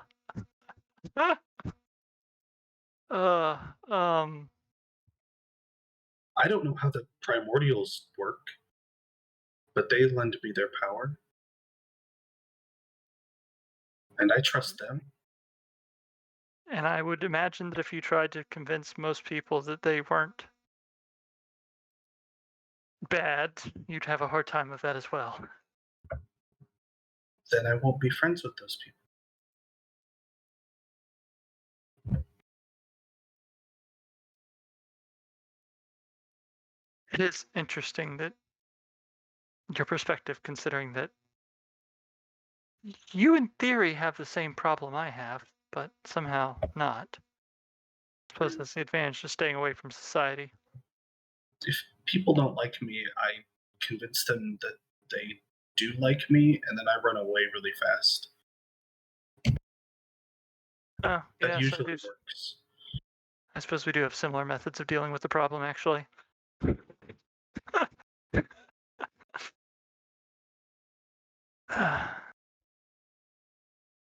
Like I said, so I think we trust each other. I don't think we trust the groups behind each other necessarily. You can trust an individual. Trusting an organization is a little more difficult. Why? Because none of us are directly acquainted with each other's organizations. Do you trust the people's Ascension? I trust Regina, and I believe I trust, God damn it, names. Sarimov? Yep, that would be it. Would have gotten there eventually, maybe. I suppose at the moment I do, because I know all of the people's Ascension directly to some degree or another, which is what helps.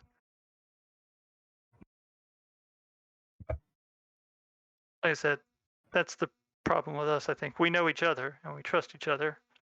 I don't know the arcane census as a whole or the blood hunters as a whole, and none of them know Zadok personally. Well, as personal as you can know yeah, not important.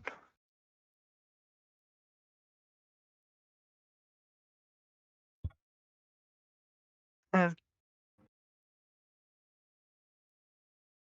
I see where you're coming from with the arguing and stuff, but at the same time, it's to some degree like I mean, siblings squabbling. you guys attacked each other. I think that's a little bit further. Even I don't actually hurt Kershka when we fight. That was, once again, trying to break mind control. None of us attacked each other for the fun of it, or out of anger. That was, once again, to break. I don't know. Akila hit me pretty hard. She seemed really angry when she did it, too. She apologized later. How dare you? Once again, slightly strange scenario. That thing she does with the transformation, it changes her perception of things a little bit. It's kind of an instinctual thing. Trust me, I've been on the receiving end of that once too. I don't think she has full control over it.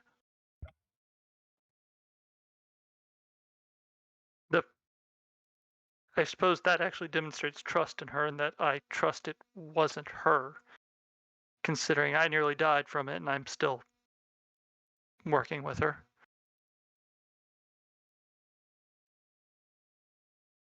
And I would say I still trust my life to her.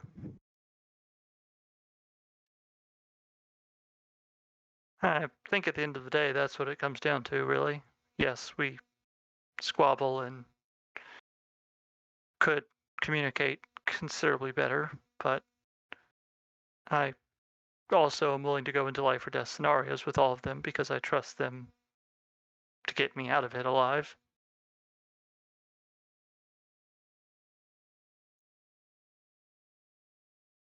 or at least give me my best chance of getting out of it alive.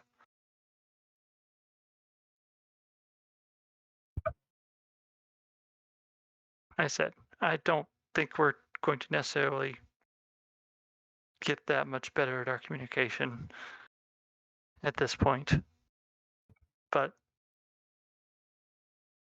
I really think it would help if we all understood each other more. I don't know what anybody's goals are. I mean, maybe short-term goals a little bit. I think that's what's frustrating is everybody seems to change without letting everybody else know that they're changing their goals. I don't know if we necessarily all understand our long-term goals ourselves. I don't. I just know this is the first time since I've gotten my abilities where I don't have to worry about being chased out of a town when people find out. So it's what I stick with. But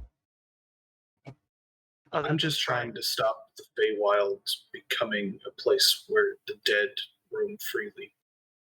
That's all I care about. I would That's say what my that powers are for. I would say at the moment the most long-term goal I have is, yes, preventing an undead apocalypse in general. Beyond that, it kind of fluctuates depending on what's going on at the moment, which I suppose is what you said the problem was.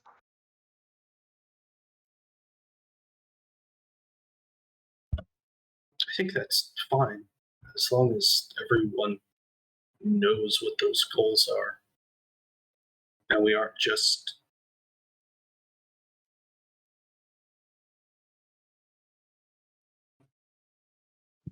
running into each other and butting heads because our goals don't align.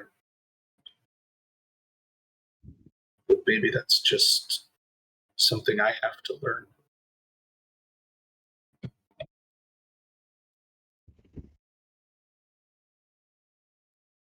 I agree that it would be nice, but I can't. I know my chances of being a better communicator are probably slim, and I can't really speak for everyone else, so I don't want to tell you that we'll suddenly get better. I said, my point was if you wanted to leave, I understood. I just hope that you'll at least stay with us until we get back so that we can at least make sure you're where you want and need to be safely.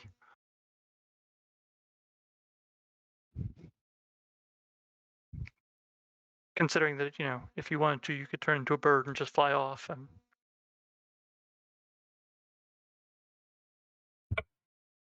Yeah, that was a pretty big lake that we went on before. I think I would struggle flying all the way across. I mean, maybe, but probably not. Well, I think that's, unless there's anything more you want to get out of that, I think that's it. I think that's good.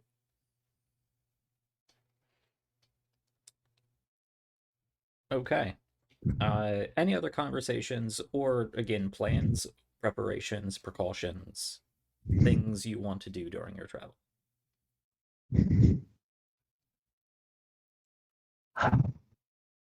That's not a leading question. It's just, you guys have 4 days.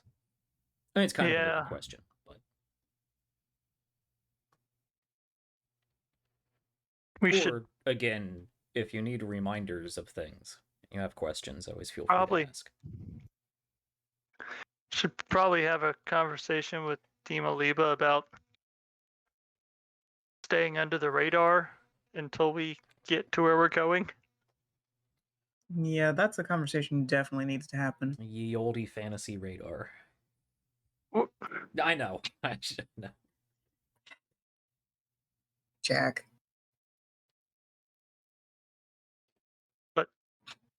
Yeah.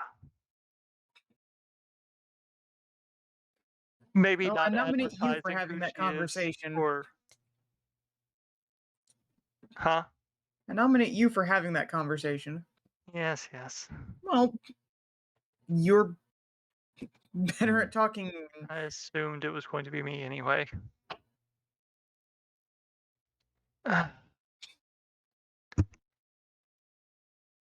So yeah, I'm supposing you would like to play that out, then, and you're not just Yeah. going to give me telling her to keep it down. No. All right. So I believe the one interesting thing here is I don't believe you can control the floating disc. It stays tethered to you within 20 feet. So you approach to talk with Demoliva and it backs up. It doesn't back up. No? It's if you get Okay. it once you hit the 20-foot boundary, it follows you. But if I stopped Okay. and walked towards it, it would just stay where it was. Gotcha. Cool. It's essentially like having a rope tied to it. It's 20 foot Alright. long. Gotcha. Shit, Jack's is funnier. That also would make it kind of useless because you couldn't put stuff on it. Yeah, that does make more I sense. mean, if you have a good throwing arm, you just toss stuff. Anyway, Friends. through after a few days, because I'm sure this doesn't necessarily come up until you start getting close to the city. And realize, yeah. You can approach Demoliva, who you've been ferrying around on your Eldritch space disc. She's sat there with her legs crossed off to the side, leaning on one arm. Oh my. So until we get to Rosh Kair, we probably want to keep who you are secret to some degree. Telling people that a queen that was long dead is walking around is probably going to garner unwanted attention. I suppose, If nothing else. Yeah. Given the history lesson you're so generous to give, I was very much hoping that I could reclaim my rightful position in the city amongst my people, who would welcome me back in a parade in my honor and seat me back on the throne that I have been so long removed from. But it does not seem, from what you say, that I would hold much sway anymore. Yes, I don't think it will be that simple. Not to mention if the arcane census finds out that a long dead queen is suddenly walking around, I'm sure they will take interest in the matter. Yes, this census of yours does concern me, I suppose. Take it from someone who's tried to avoid them for most of their life. Well, then it seems that it is easily enough done. Yeah. I suppose, after 2,000 years of waiting, that I can wait a little bit longer to reclaim my rightful place. And once we get to Rosh Kair, they tend to be a little more open there. Also less up to date with history, so. Considering they're new. I have never been one for, well, while I will say that my patience is considerable, and my appreciation for a long-term commitment to solving a problem. I am not, however, used to posing as a lowly servant of my people. Oh, I was not going to even consider asking you to do that. I'm not Very an good. idiot. I would hope, in that case, that the city does provide for reasonable accommodations for someone as myself, even if they do not accept me as their rightful queen just yet. They are going to expect payment. Didn't deal with that until we. Believe you took quite a large amount of the payment left in my honor. I'm sure That's a that fair will point. cover whatever expenses you may incur on my behalf. And probably still some left over. We'll see. Depends how extravagant your tastes are. Either way, I was thinking traveling noble as opposed to famous queen. I feel like that is still within the realm of comfort without drawing excessive attention. A ruse, I understand, playing the part of an ambassador to my own city. I suppose it could be amusing to see how my people would welcome such a eminent person.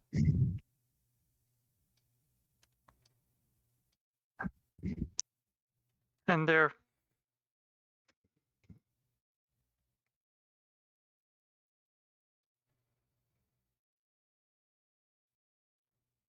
yeah.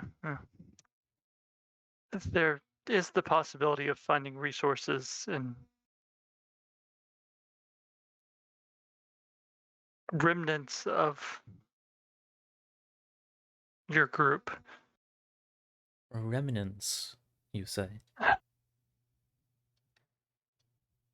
There are some who it's complicated, but they are interested in the history surrounding you. We could apply them for resources to get us where we're going. Are you clamping down on your mind? Is your mind locked off from her? I think by default, just probably yes. Okay. I think that's something he just keeps on in general now. Sure. Okay.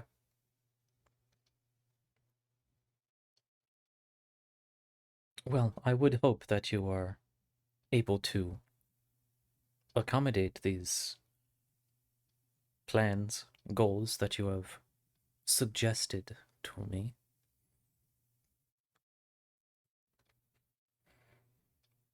Well, when we get to Sann'Kett, we can either immediately try and find a ship that we can charter,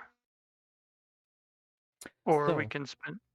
tell me, from what land do I now hail? Whose banner do I now speak for? What ambassadorial privileges shall I be expecting?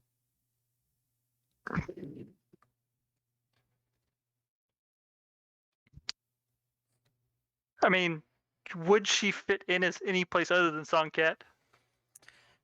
Considering she doesn't speak anything but ancient Sans, I mean, Oh, yeah. she Yeah, doesn't that would speak be fun anything but too. ancient Sans unless she's using telepathy.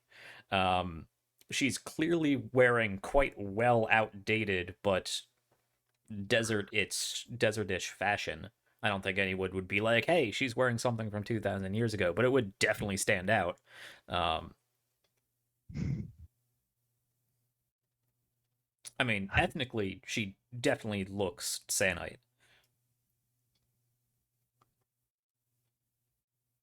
Gotta get her some new clothes.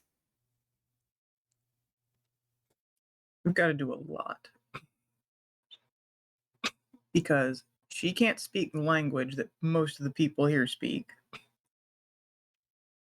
She speaks an ancient variant of it. Okay, I think I've got an idea. Instead of ambassador, plays well-to-do merchant.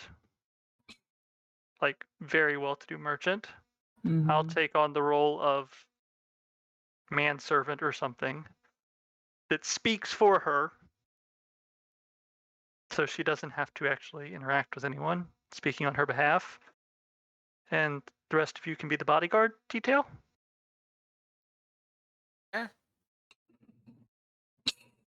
That's probably the most reasonable plan.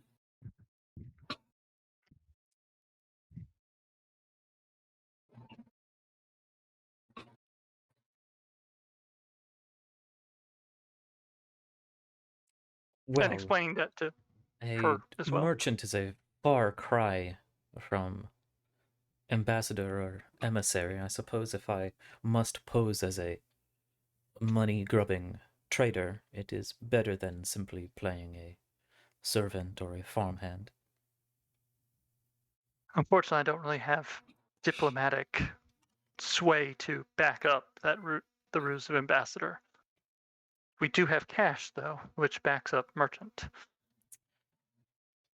Very well.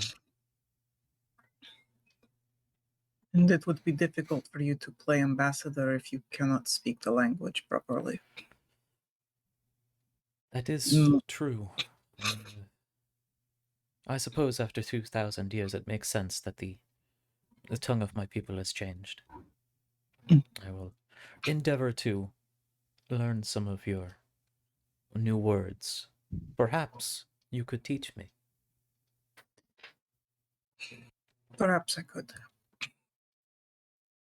Thing is how you are the one person now that knows both. Yep. I will say, however, despite being a mere merchant of presumably some economic sway, I am not used to being talked down to or disregarded.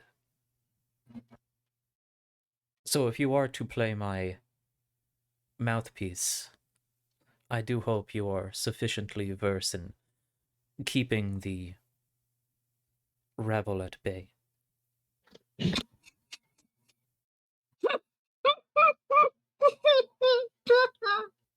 Spice of when the need arises. Been Well, my main survival tool this long. then let us be off. I believe this contraption is, or this thing is following you. And just kind of give a little bow and Mush manservant. I'll play the part. Ander learned that pride is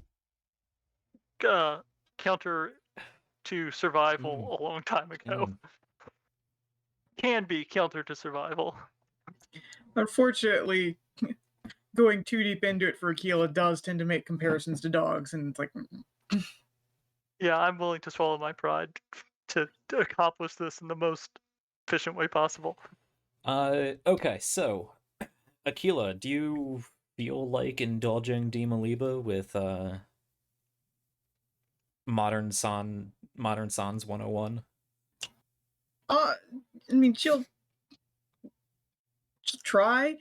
Okay. Again, part of it is it's like, Aquila's Sans is still going to be quite accented because it's not her native tongue, so it's probably going to lead to Dimaliba sounding a little odd in some of her pronunciations. Sure. And she's not a teacher, so can try. So we don't need to play that out, but go ahead and make me. You know what? This is going to be an interesting one. Mm-hmm. But go ahead and make me an intelligence-based performance check.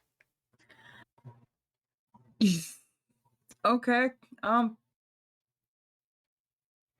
I will give you advantage because you do speak both Ancient Sans and Modern Sans and can help bridge the gap. Okay. I'm gonna do that. So that's and it's +1, so that would be a 20. I meant to do 2, but okay, so 20. Okay. Yes. So over the course of the next couple days, you do teach her a few short phrases and like tourist book words that you can think of, um, kind of thing. It's doubtful that it's really going to come up or be super helpful, but Gotta ask for the bathroom. yeah, you know. Look, it's like this is Akila. She would probably focus on useful phrases. Out of my way, you dirty pleb. No. I said useful, but useful to Akila. Useful to Akila, yeah. Okay. Which not necessarily useful to nobility phrases. Sure. But you know, it's a good primer for her continued study. Okay, so I would like at this point, this is cumulative over the next couple days. Shliva, please give me another medicine check for Tali, as the next day you do check on the bindings and retighten them, make sure the splints are in the proper place, just to make sure they don't slip or... Okay, well, there you go. That's a natural 20 for everybody at home. A natural 20 for a total of 28. Yeah, so quite well splinted, quite well wrapped at this point. Talia, I assume you go ahead, now that you're more or less capable of doing it yourself, you can pump a Cure Wounds into level 2. Again, this is over the course of a couple days, so don't bother marking off the spell slot. And with that natural 20, for the third day, Shliva, go ahead and roll medicine with advantage.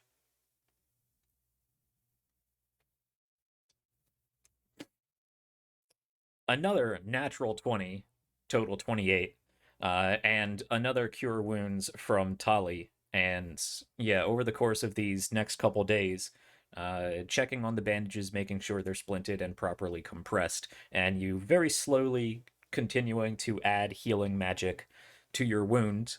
By the time you do get back to Sann'Kett, you're fine. You can take the wraps off. You're still a little sore. You're quite bruised and stiff. Healing magic helps with that certainly, but you are still quite stiff and a little sore. But your ribs are more or less perfectly fine by the time you get back. Sweet. Thanks, Shliva. Appreciate it. Do cartwheels tomorrow, though. I'm going to give it one more day. Okay. So we will pick up approaching the large city walls of Sann'Kett. Again, these large sandstone walls that probably stand a good 30 feet or so, that look like they are not a single piece of sandstone the entire way around, but seems like they are made of just huge blocks of sandstone that may have just been raised up from the bedrock of the area. They are not even cyclopean in nature.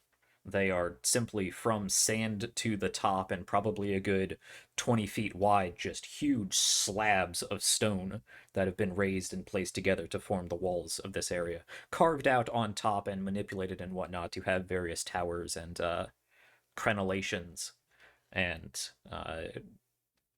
wall outposts and whatnot, as well as, of course, the southern gate of Sann'Kett. Though we will pick up probably a good hour or two out from the gate. By this time, you would be back into walking past the farmland and outer suburban housings outside of Sann'Kett.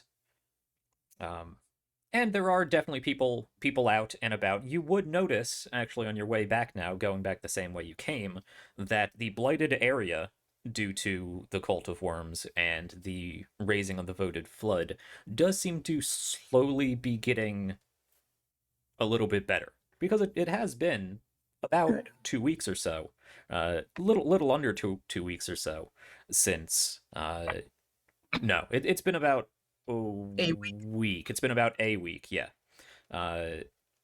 Since you've been out here. So it's not as you don't have that overlaying chill or gloominess to the area. The crops are still all dead, but every now and then, Tali and Aquila, since you have the highest passive perception, you can see just a little bit of green peeking out from uh, the soil out here that looks like it has become less waterlogged at this point. But you get past that blighted area in recovery and make your way along the residential and farming areas along the River Sans. And people poke their head up and take a look at you. I assume at this point, Ander, you are not having the strange Eldritch space disc floating about. So I would explain to her that it is not welcome. Yeah. In which case, she is walking along with you, though at this point you are back on a properly stone paved road, so it's not really much of a bother. I mean, she doesn't like walking, but it's a lot easier than walking on sand. And people do definitely regard her. She is not wearing modern Sannite fashion, and let me remind you that she is wearing fairly provocative. I mean, maybe not for Sannite culture, because you have seen Sannite culture walking around with a breast exposed. But she is clearly wearing ancient Sannite fashion, an open front top, and a large sort of multi-layered, multi-colored, padded and pleated skirt. She definitely stands out, is what I'm trying to say. But nobody bothers you as you continue along. You may raise some suspicion or at least interest, but nobody bothers you. And we will pick up about an hour or so outside the city gate. Tali, however, had a question. Yes, what day is it now? It is. You started your trek on the 15th. That's 1 day, Yeah, 2 day, so 3 day. That make it the 19th? 4 day. Ralpa does not have 19 days. It is actually the first of Aduna. Sweet. Oh, So it is Aduna The Talia. Natalia. now what's that one? Adun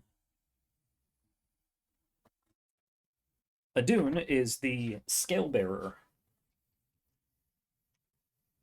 Not to be confused with Adum, the Immaculate Design. Adun, or Adun, is the scale bearer. So Yes, what's his you would Italia? know, right? You would know coming up in The this vacation month. one? Because I know there's. Oh, wait. No, just kidding. I'm thinking way far back. You would know the important holiday coming up in Adun is Shardsfest, if you remember from way back when. Oh, Yeah, Shardsfest is coming Yes. up. Oh, I'm so excited. oh no, we're gonna be on the water during Shards Fest, aren't we? Probably, because it takes a few weeks. Shardsfest is on the 15th of Adun, so you will Man. likely be on the water for Shardsfest. We should do Shards Fest shopping now. Yeah, which is basically what Oh. Aduna Talia is all about. It's Oh, that's it's right. This basically is Black Friday. Yeah. Oh no. So you're coming back It's into Black the Friday. major city of this province on Black Friday. Well, this is hell. Get a good deal on Dima Liba's new clothes. Sure. So. Fair. Also, what day of the week is it? Also, because It is a Lutis. Lutis. Lutis the first of Adun. Yeah. To Natalia, Black Friday. But on Man, I approach, gotta think about to the southern gate of Sann'Kett, Dima Liba will sort of exclaim, seeing a vastly different and much larger skyline to Sann'Kett. Well, it seems that my city has indeed prospered without me. It has seemed to have Largest grown. city in the empire. That is good to know, as it should be. a jewel, a testament to the prosperity and fortitude of her people.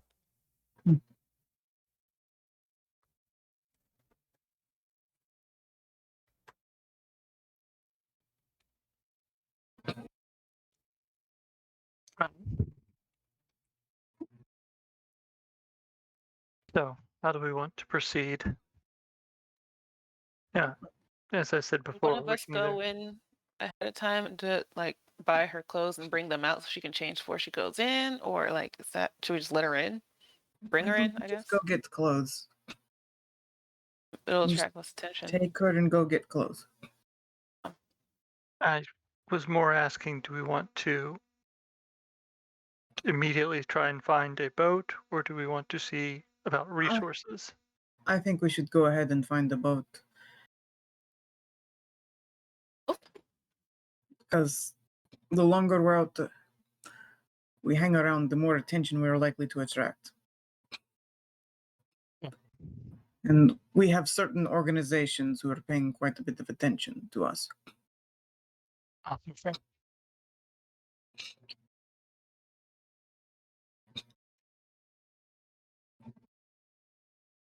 Well, I suppose then I will go and see about procuring transportation back home. Hmm.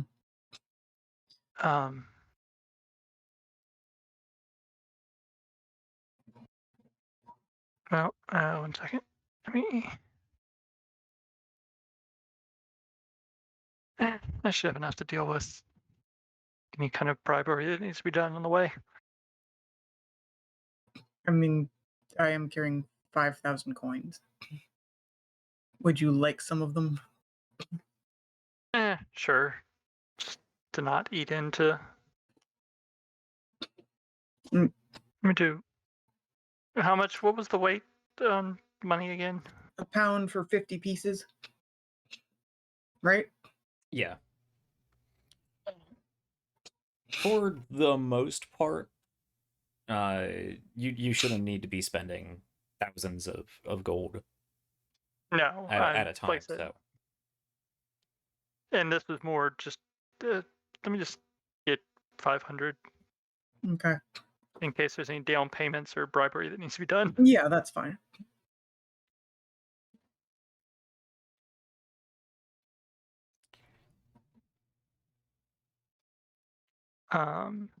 And I suppose if are y'all trying to get new clothes then?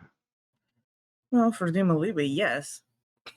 Okay. Well, I will go try and get transportation taken care of while y'all do that then. All right. Okay. Yeah. I so suppose the we'll- plan is to simply, as a group, walk through the gates and go about your business. Yes. Okay. I mean, there weren't specific ID checks just walking in from the non-port, were there? Other than the typical.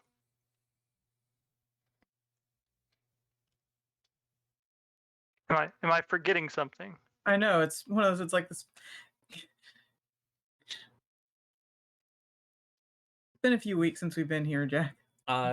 Yes, in this city, your weapons are checked. I mean, not taken, but they're checked and tapped Yeah. with the same sort of, we'll know if you hurt somebody with this spell.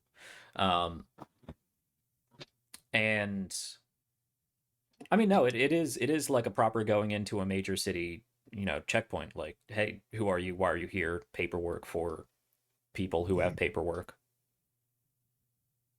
It is the capital city, so it does have security. Well, Perhaps we should come up with a false name. yes. I have no clue what, but yes. Me either. Bella. Close How enough, about- but not quite the same. Dua Lipa. No. Dua Lipa, yes. No, Dang. no, Okay. no. I will actually let I know. I Dima was gonna Lipa come up ask with her Dima own damn Legal name about because I'm that. not trying to Okay. incur wrath by. Okay. Let me, in that case, Or Because it Danielle. also makes Jack come up with Debbie. the name, not Yep. us. Danielle. No, that doesn't make any sense. But also, yeah, I think it's a better idea to let the former queen just do her own naming. Yeah. I mean, No, she doesn't know what obviously, names are explaining now. it's like, been hey, 2,000 yeah. years. Well, it's one of the it's like Yeah. I suspect there's not a lot of people bearing that name. It's not like Jessica.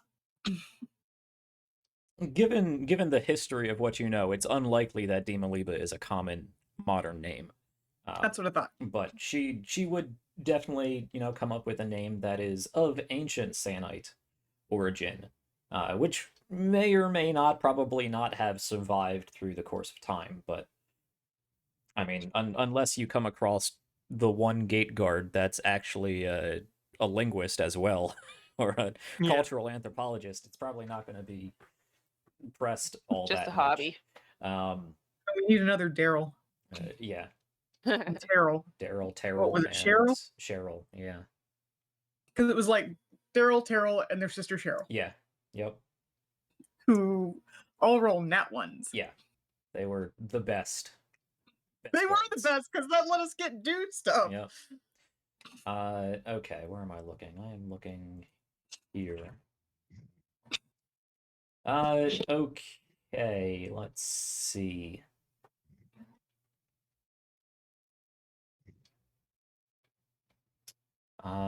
She will suggest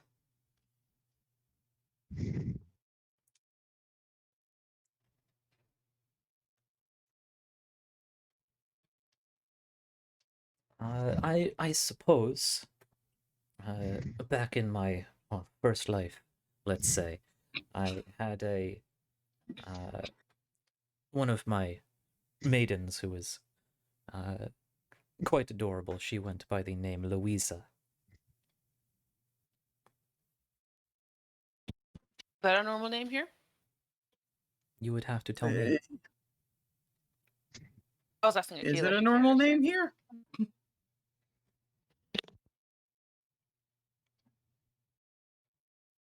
Not gonna lie, it's not like Akila was big into socializing while she was Yeah, here. one, I don't think you would Guess we'll have to know, find out. and two, this is the major city of Sann'Kett, so it's really not just ethnically Sannite people here. There's people from all over the place. So I mean, I don't think a name's going to be questioned all that much. Yeah. I mean, I think Dima Liba Dima Liba might have been, might have stood out to the right person, but anything other than that, unless you decide to name her Janavia, I think you're going to get away with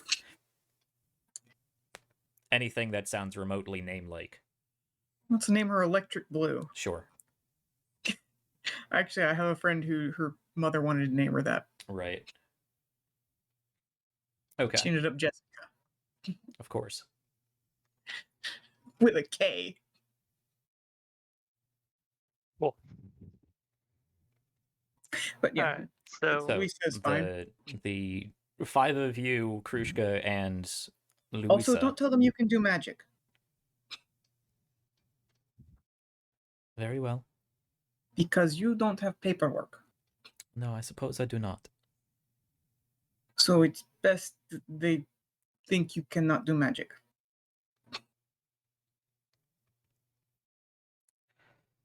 So, with Luisa in tow, for anyone who is wondering, that is Lwisa. Hmm. Not the Italian Luisa. It is Luisa. Sure, I'm still gonna say Luisa because that's easier. Sure.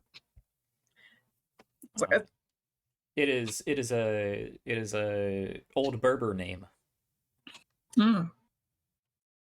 Anyway, with Luisa in tow, you can all approach the southern gate, at which point you are, of course, stopped by a small handful of city guard, the local detachment of legionnaires on gate duty, and they go about your paperwork, and you check your weapons, get them tapped with the magic wand, hand over paperwork, engage with general small talk. Hey, where are you sticking with the bodyguards of Lewissa the traveling merchant? Yep. That's my gut. Okay. They Deception. take all of this information.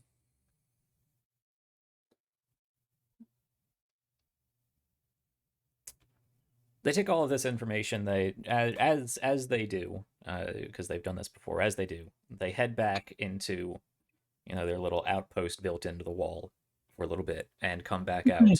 Instead.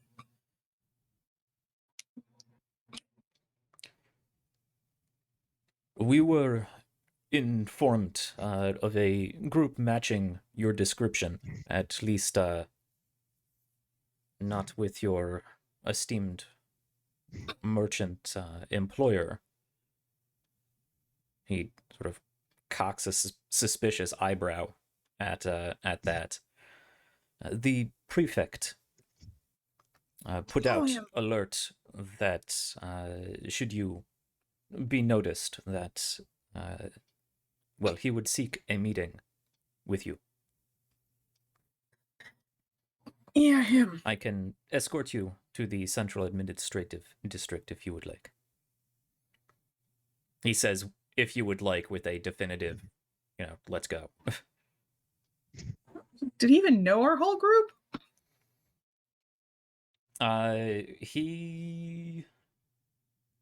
Because I don't think he ever met Ander or Shliva. He did not meet Ander or Shliva, but he did meet you, and he is the prefect of the city. He could match your travel records with the other two from the intake that's from fair. the port. Yeah.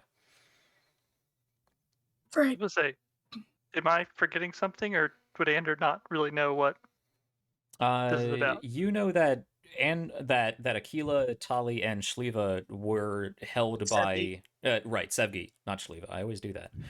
Were held by Prefect Milos Orentius after the whole necro bomb zombie explosion thing. And Aquila disappeared for a week. And Aquila basically told him everything, like everything, like Cult of Worms, Demon Liba, everything, just freaking everything. Oh, I forgot about. Okay, I didn't think it was going to be quite that bad. Yeah, okay, so the rest of us didn't know about telling him everything part. I don't think so. No, because Tali was there when she told him everything. Sure.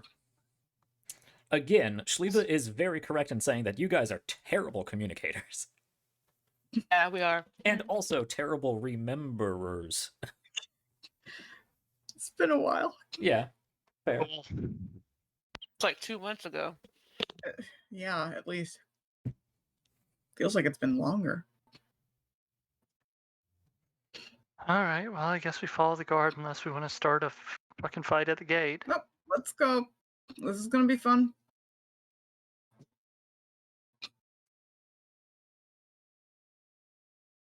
I do believe that you were not mentioned to be in the employ of a traveling merchant at the time of record. We were not. It's someone we encountered on our way back, and traveling together seemed the most beneficial for everyone involved. We made some money, she had protection. Very well.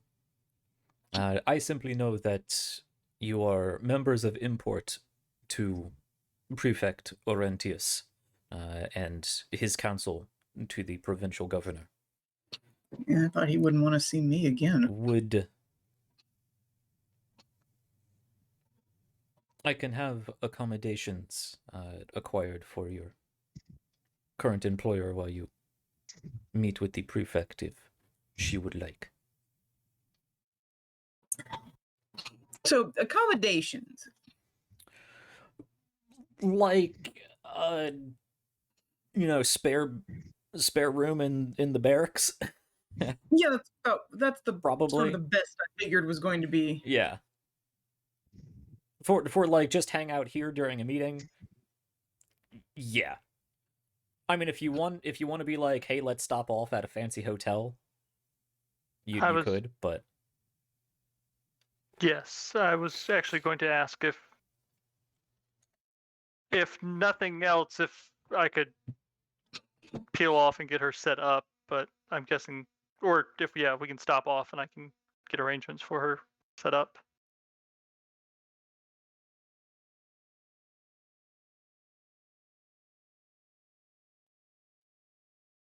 Make a persuasion roll. Make me a deception roll, because you are trying to downplay and deceive how important Louisa really is. Even better. Yeah. I mean, yeah, even better for you. 14. This is just not bad. This is just a basic gate guard.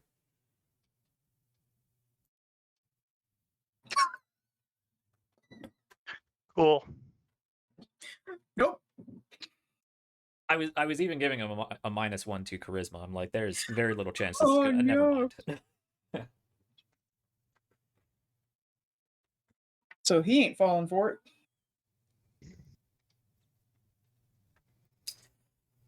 On second thought, I do believe, given the stress put on, the importance, the weight placed upon his invitation for a meeting. While I may not know what it is about, I am certain that anyone in your retinue would likely be a person to speak of. Wonderful.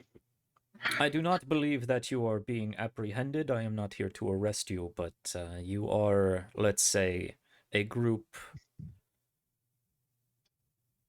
that the state has taken notice of, and therefore anyone who finds themselves in your company should also be thoroughly... he sort of half bows to Louisa. I'm sure she enjoyed that. Thoroughly checked out. I'm sure, given the fact that you are not being apprehended, that this is simply a pleasant conversation between what I assume are very important people of your like. Well, at least that part's right. Well then, let us be off.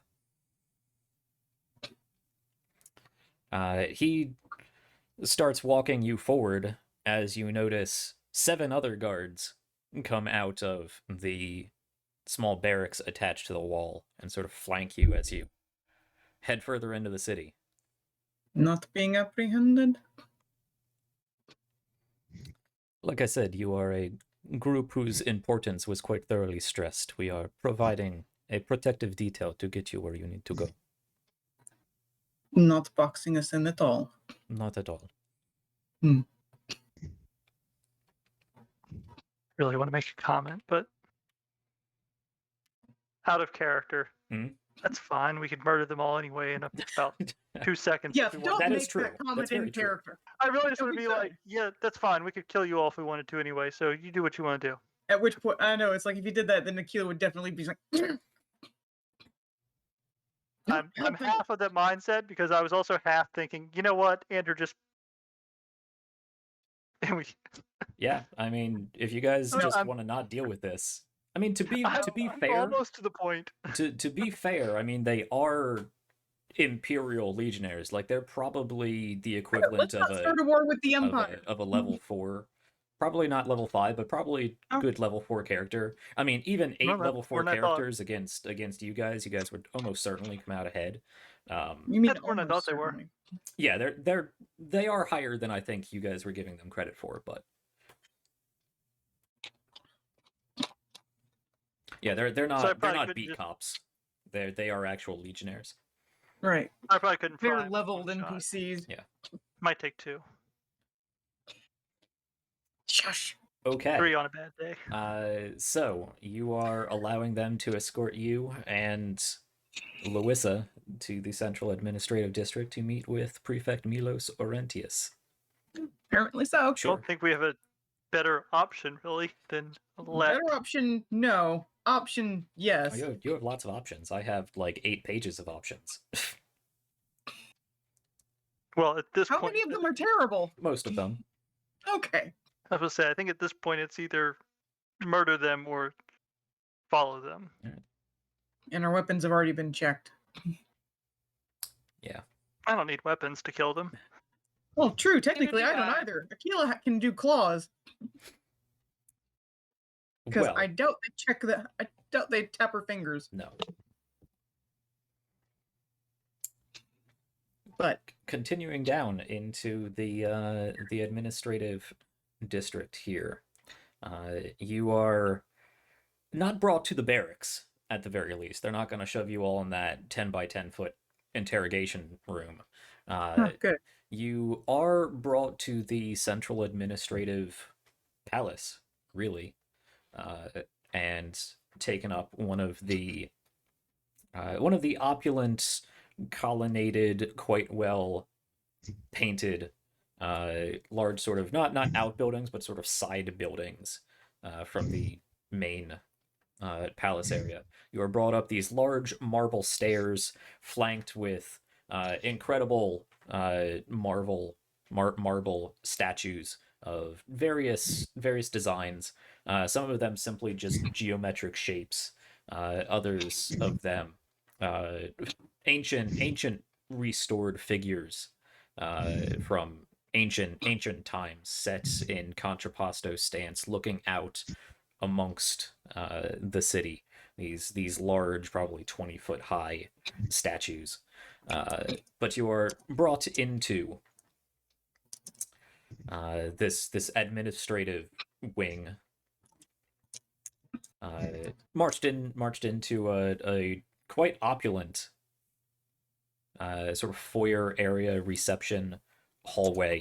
It doesn't seem to be of any functional use, just that sort of main atrium area, and brought down a lushly carpeted and painted hallway, again set with different pedestals of ancient artifacts and artwork and whatnot, and are brought down to a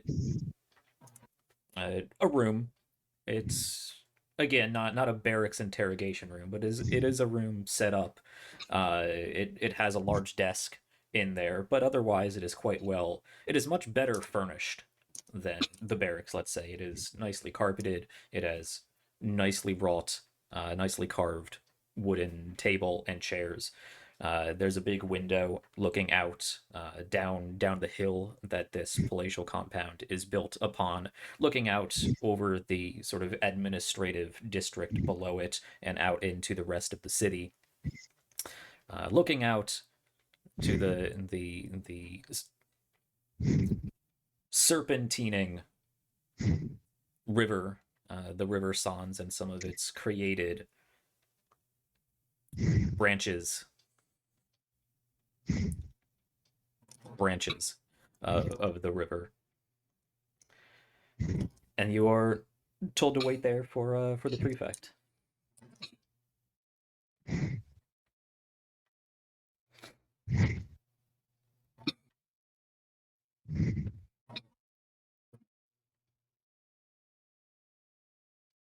So, what exactly happened before? Well,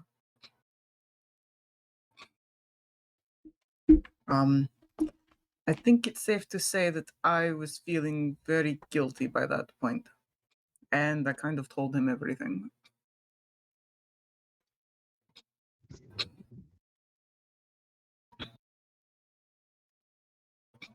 Remind me never to let you talk to people again. I was not in a good place at that point. Well, now we're all not in a good place. And that's going to be fun to explain, pointing at Dimaliba. I'm sure she appreciates you referring to her as a that. Well, in this case, that is the situation. I know. She does not speak the language. A little, but yes, I get your point.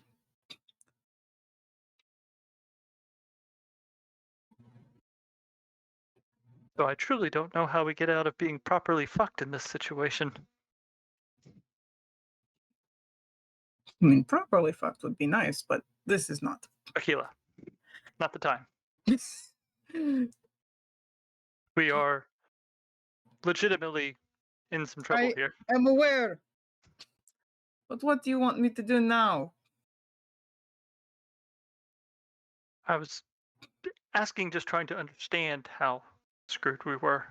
Very. The answer is very.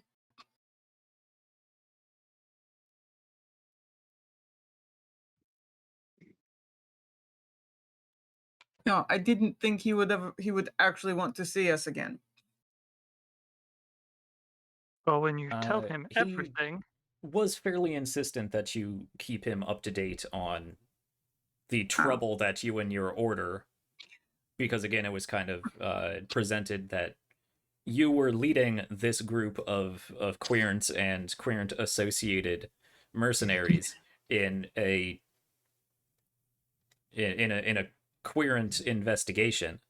I mean, it kind of is a querent investigation. Yeah, it's not really. No, it kind of is at this point after she actually did meet back up with the order. After the fact. So yes, he doesn't know that part. Blame game aside, would you like to take the brief minutes you may have before Erentius shows up to get a story in order, or do you just want to bicker with each other? All right, what do we do? You're the one that was talking to him before. I know.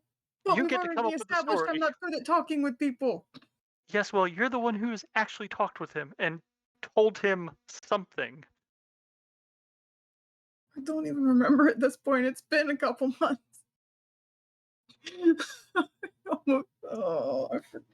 It doesn't sound like I'm not how even working. forthcoming I became.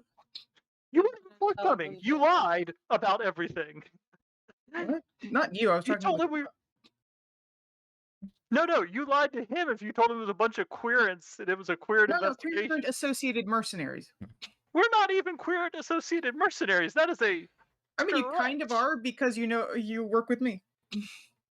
That is a stretch of the highest proportion. And to be fair, Aquila didn't sell that to him. It was his assumption that she didn't bother clarifying. Okay, that makes more sense because it doesn't sound like something I would have said. Right. You did sort of present yourself as taking the lead on this investigation, so he assumed, as a querent, you were leading other querents and querent mercenaries on this mission, and you neglected to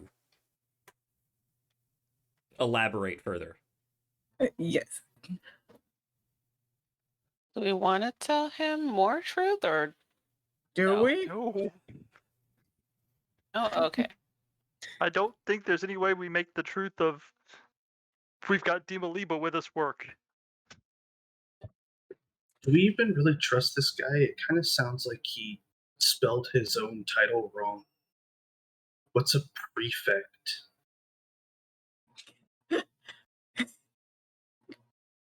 I honestly have no idea how we get out of this. Oh. Fair, I didn't expect when he told me to keep him apprised. I didn't think we'd be coming back with a live person. Fair enough. I thought there would be remains, and that would be fine. We can just tell him that we destroyed their remains, and also on the way back picked up this merchant that just needed. Yeah, I doubt he's going to escorting. believe that. Sure won't believe it coming from me. Why not? He believed you Because before. I'm terrible at lying. I didn't actually lie. No, you didn't lie at all. You told him frickin' everything. I know. It's like literally the only thing that could be construed as a lie was me not clarifying that the group is not querent associated. Let me... Aquila and Tali, you do notice as you are having this conversation, Louisa has taken a seat at one head of this table, pulled out one of the nicer chairs, and has sat down. And you can see she is very discreetly, sort of just at the wrist, making some motions and muttering under her breath. What are you doing? Oh, it does Probably not getting us out of seem this. that this was part of your plan, so I am simply taking precautions. Which are? Well, whatever I may need, I am drawing the energy for, whatever variable effects I might need to manipulate. Protections, displacements, But manipulations. casting is going to get all of us in deeper trouble. Well, then I will refrain until things have already descended into deep trouble.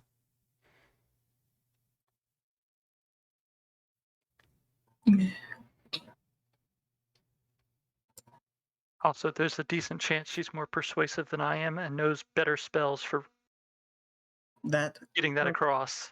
yeah. Might as well just leave it be at this point. So it's about at this time, because you have been talking for a little bit.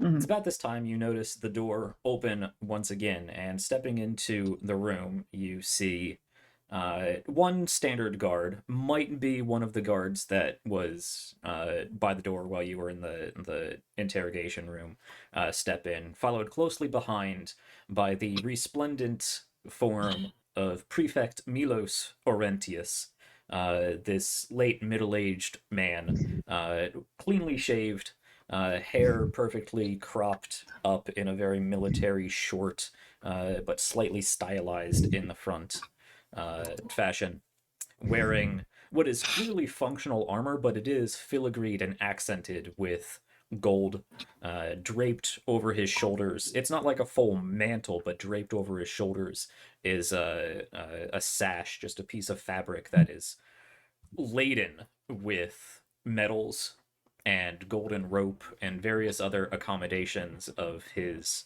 military career. He steps in with a confident stride. He does have his sword on him, which is more of a sort of Sannite-inspired spatha rather than a more traditional Genovian gladius. And has a bit of a bend to it, kind of like a falcata or something, for all the sword nerds out there. He walks in. Followed behind him is a woman you've not seen before, wearing robes that are likely associated with the arcane census. She has long black hair that comes down probably Sorry, just past her Steven's reaction. her shoulders. She does look Sannite, and she is in fact wearing some of the higher class, just sort of a higher class fashion take on arcane census robes. So while they do flow down around her, it is positioned in a way where it's only covering one shoulder, and therefore a breast is exposed. Sannite fashion. And the skirt of these robes, the lower section of these robes, is pleated and has various additional pieces tacked on. And behind her, Aquila, you see a familiar face. A tall, slender, pale man. Pale, not you don't know, a pale person. Bald head, walks in with a very controlled, not the stride that the other two had, a very controlled gait, walks into the room wearing these thick, darkened glasses. They have a sort of suit jacket, very out of place to Sannite fashion, though it does look Sannite make in material. The querent that you talked to previously walks in. These three figures walk in to the room, head over to the near end of the table, and begin taking their seats as the guard that opened the door for them nods at Orentius, steps outside, closes the door, though you are sure that he is simply just on the other side of the door. So at the head of the table that Louisa is not at, Orentius motions to his two associates here for them to sit down, and he pulls out the chair at the head, pulls that out but does not sit down, just sort of leans over the table, his hands on the side, and regards the group of you.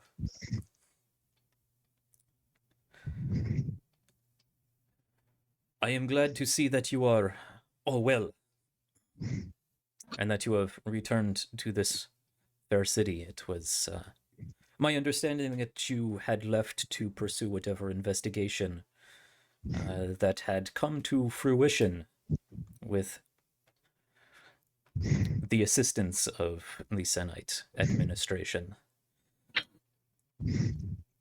I apologize for how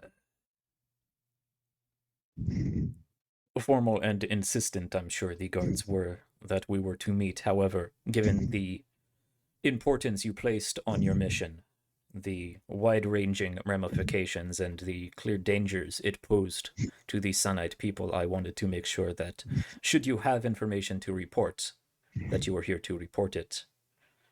Given that nature, I have also invited my colleague from the Arcane Census. I believe she will be of help in what you are regarding.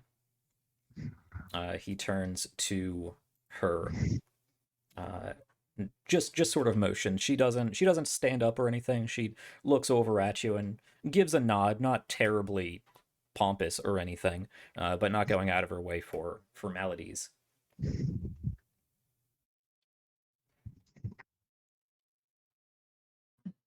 This is Lady Kana of the Arcane Census, School of Divination, to be precise. I believe she may be of help and can call upon the service of the census should you need more specialization.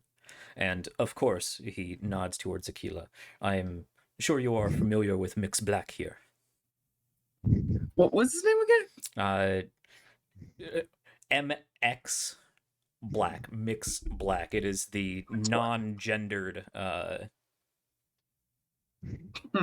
version of Mr. or Mrs. MX. I think I'm assuming it's pronounced Mix. I mean, I've seen various ones. Like I've seen one that's Myrrh. Myrrh. Yeah. Or Agent Black or Querent Black. Yeah. Agent Black here, I believe. He was the one who talked with you previously.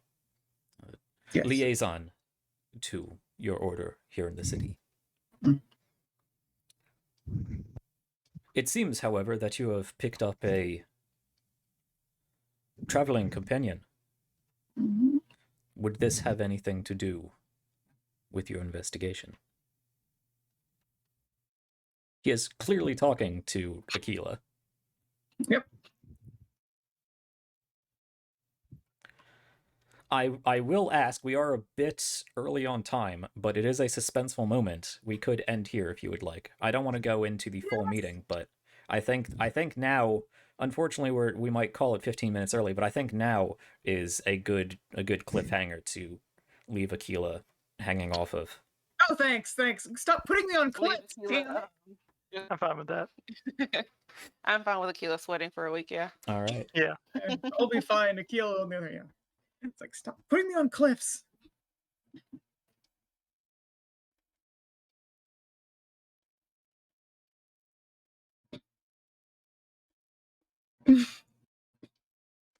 Okay. So, once again, I'm sure that took a turn that you were not expecting. Oh, totally forgot about that. Yeah. I was really worried about this 2-week break because you guys forget some things on your own, let alone going 2 weeks without playing. That's kind of why I Without was playing. really pressing you guys over the last couple weeks to talk about things, but I was not having much luck. So, I think we have some things to discuss in the after show. We are ending about 15 minutes early, so my apologies for people who wanted to see this meeting, but I have a feeling that this meeting is probably going to take longer than 15 minutes. Almost certainly. Yeah. Probably. So, instead of going over considerably, I wanted to call it early on a nice suspenseful cliffhanger. It does seem that the politics that this group has always tried to steer away from has once again cut them off and dragged them into into political consequences and ramifications. Dragging us in, kicking and screaming, Jack. Yeah. Okay. Yeah, very good today on the roleplay. I think we had a few really good roleplay conversations. I don't want to use the word expect, but I did have notes prepped for you guys getting to this point much earlier in the session. So I do have I have so many notes on how many different ways this could have gone down. I began writing out various scenarios for this is kind of after show information, but we're ending early, so why not? Writing out different scenarios for if you guys chose different ways of doing things. Then I'm like, there are so many different ways to do this, so I decided to just create faction dossier index cards that simply have their disposition, their relationships, their goals, and how they would react to the general idea of the party with Dima Liba. And I just had to play off of that because there were so many different ways that this could have been taken. But as I had suspected, and I will use the word suspected, even expected, the group did decide to just go in through the front gate and go. Unfortunately. I don't even want to say unfortunately, because this doesn't necessarily have to be a super bad situation. It doesn't have to be. We'll see. Yeah. So little details from the past coming up. That's what I like to bring here at the People's Ascension. Attention to little details in the past and the wide-ranging complications and consequences that they can bring.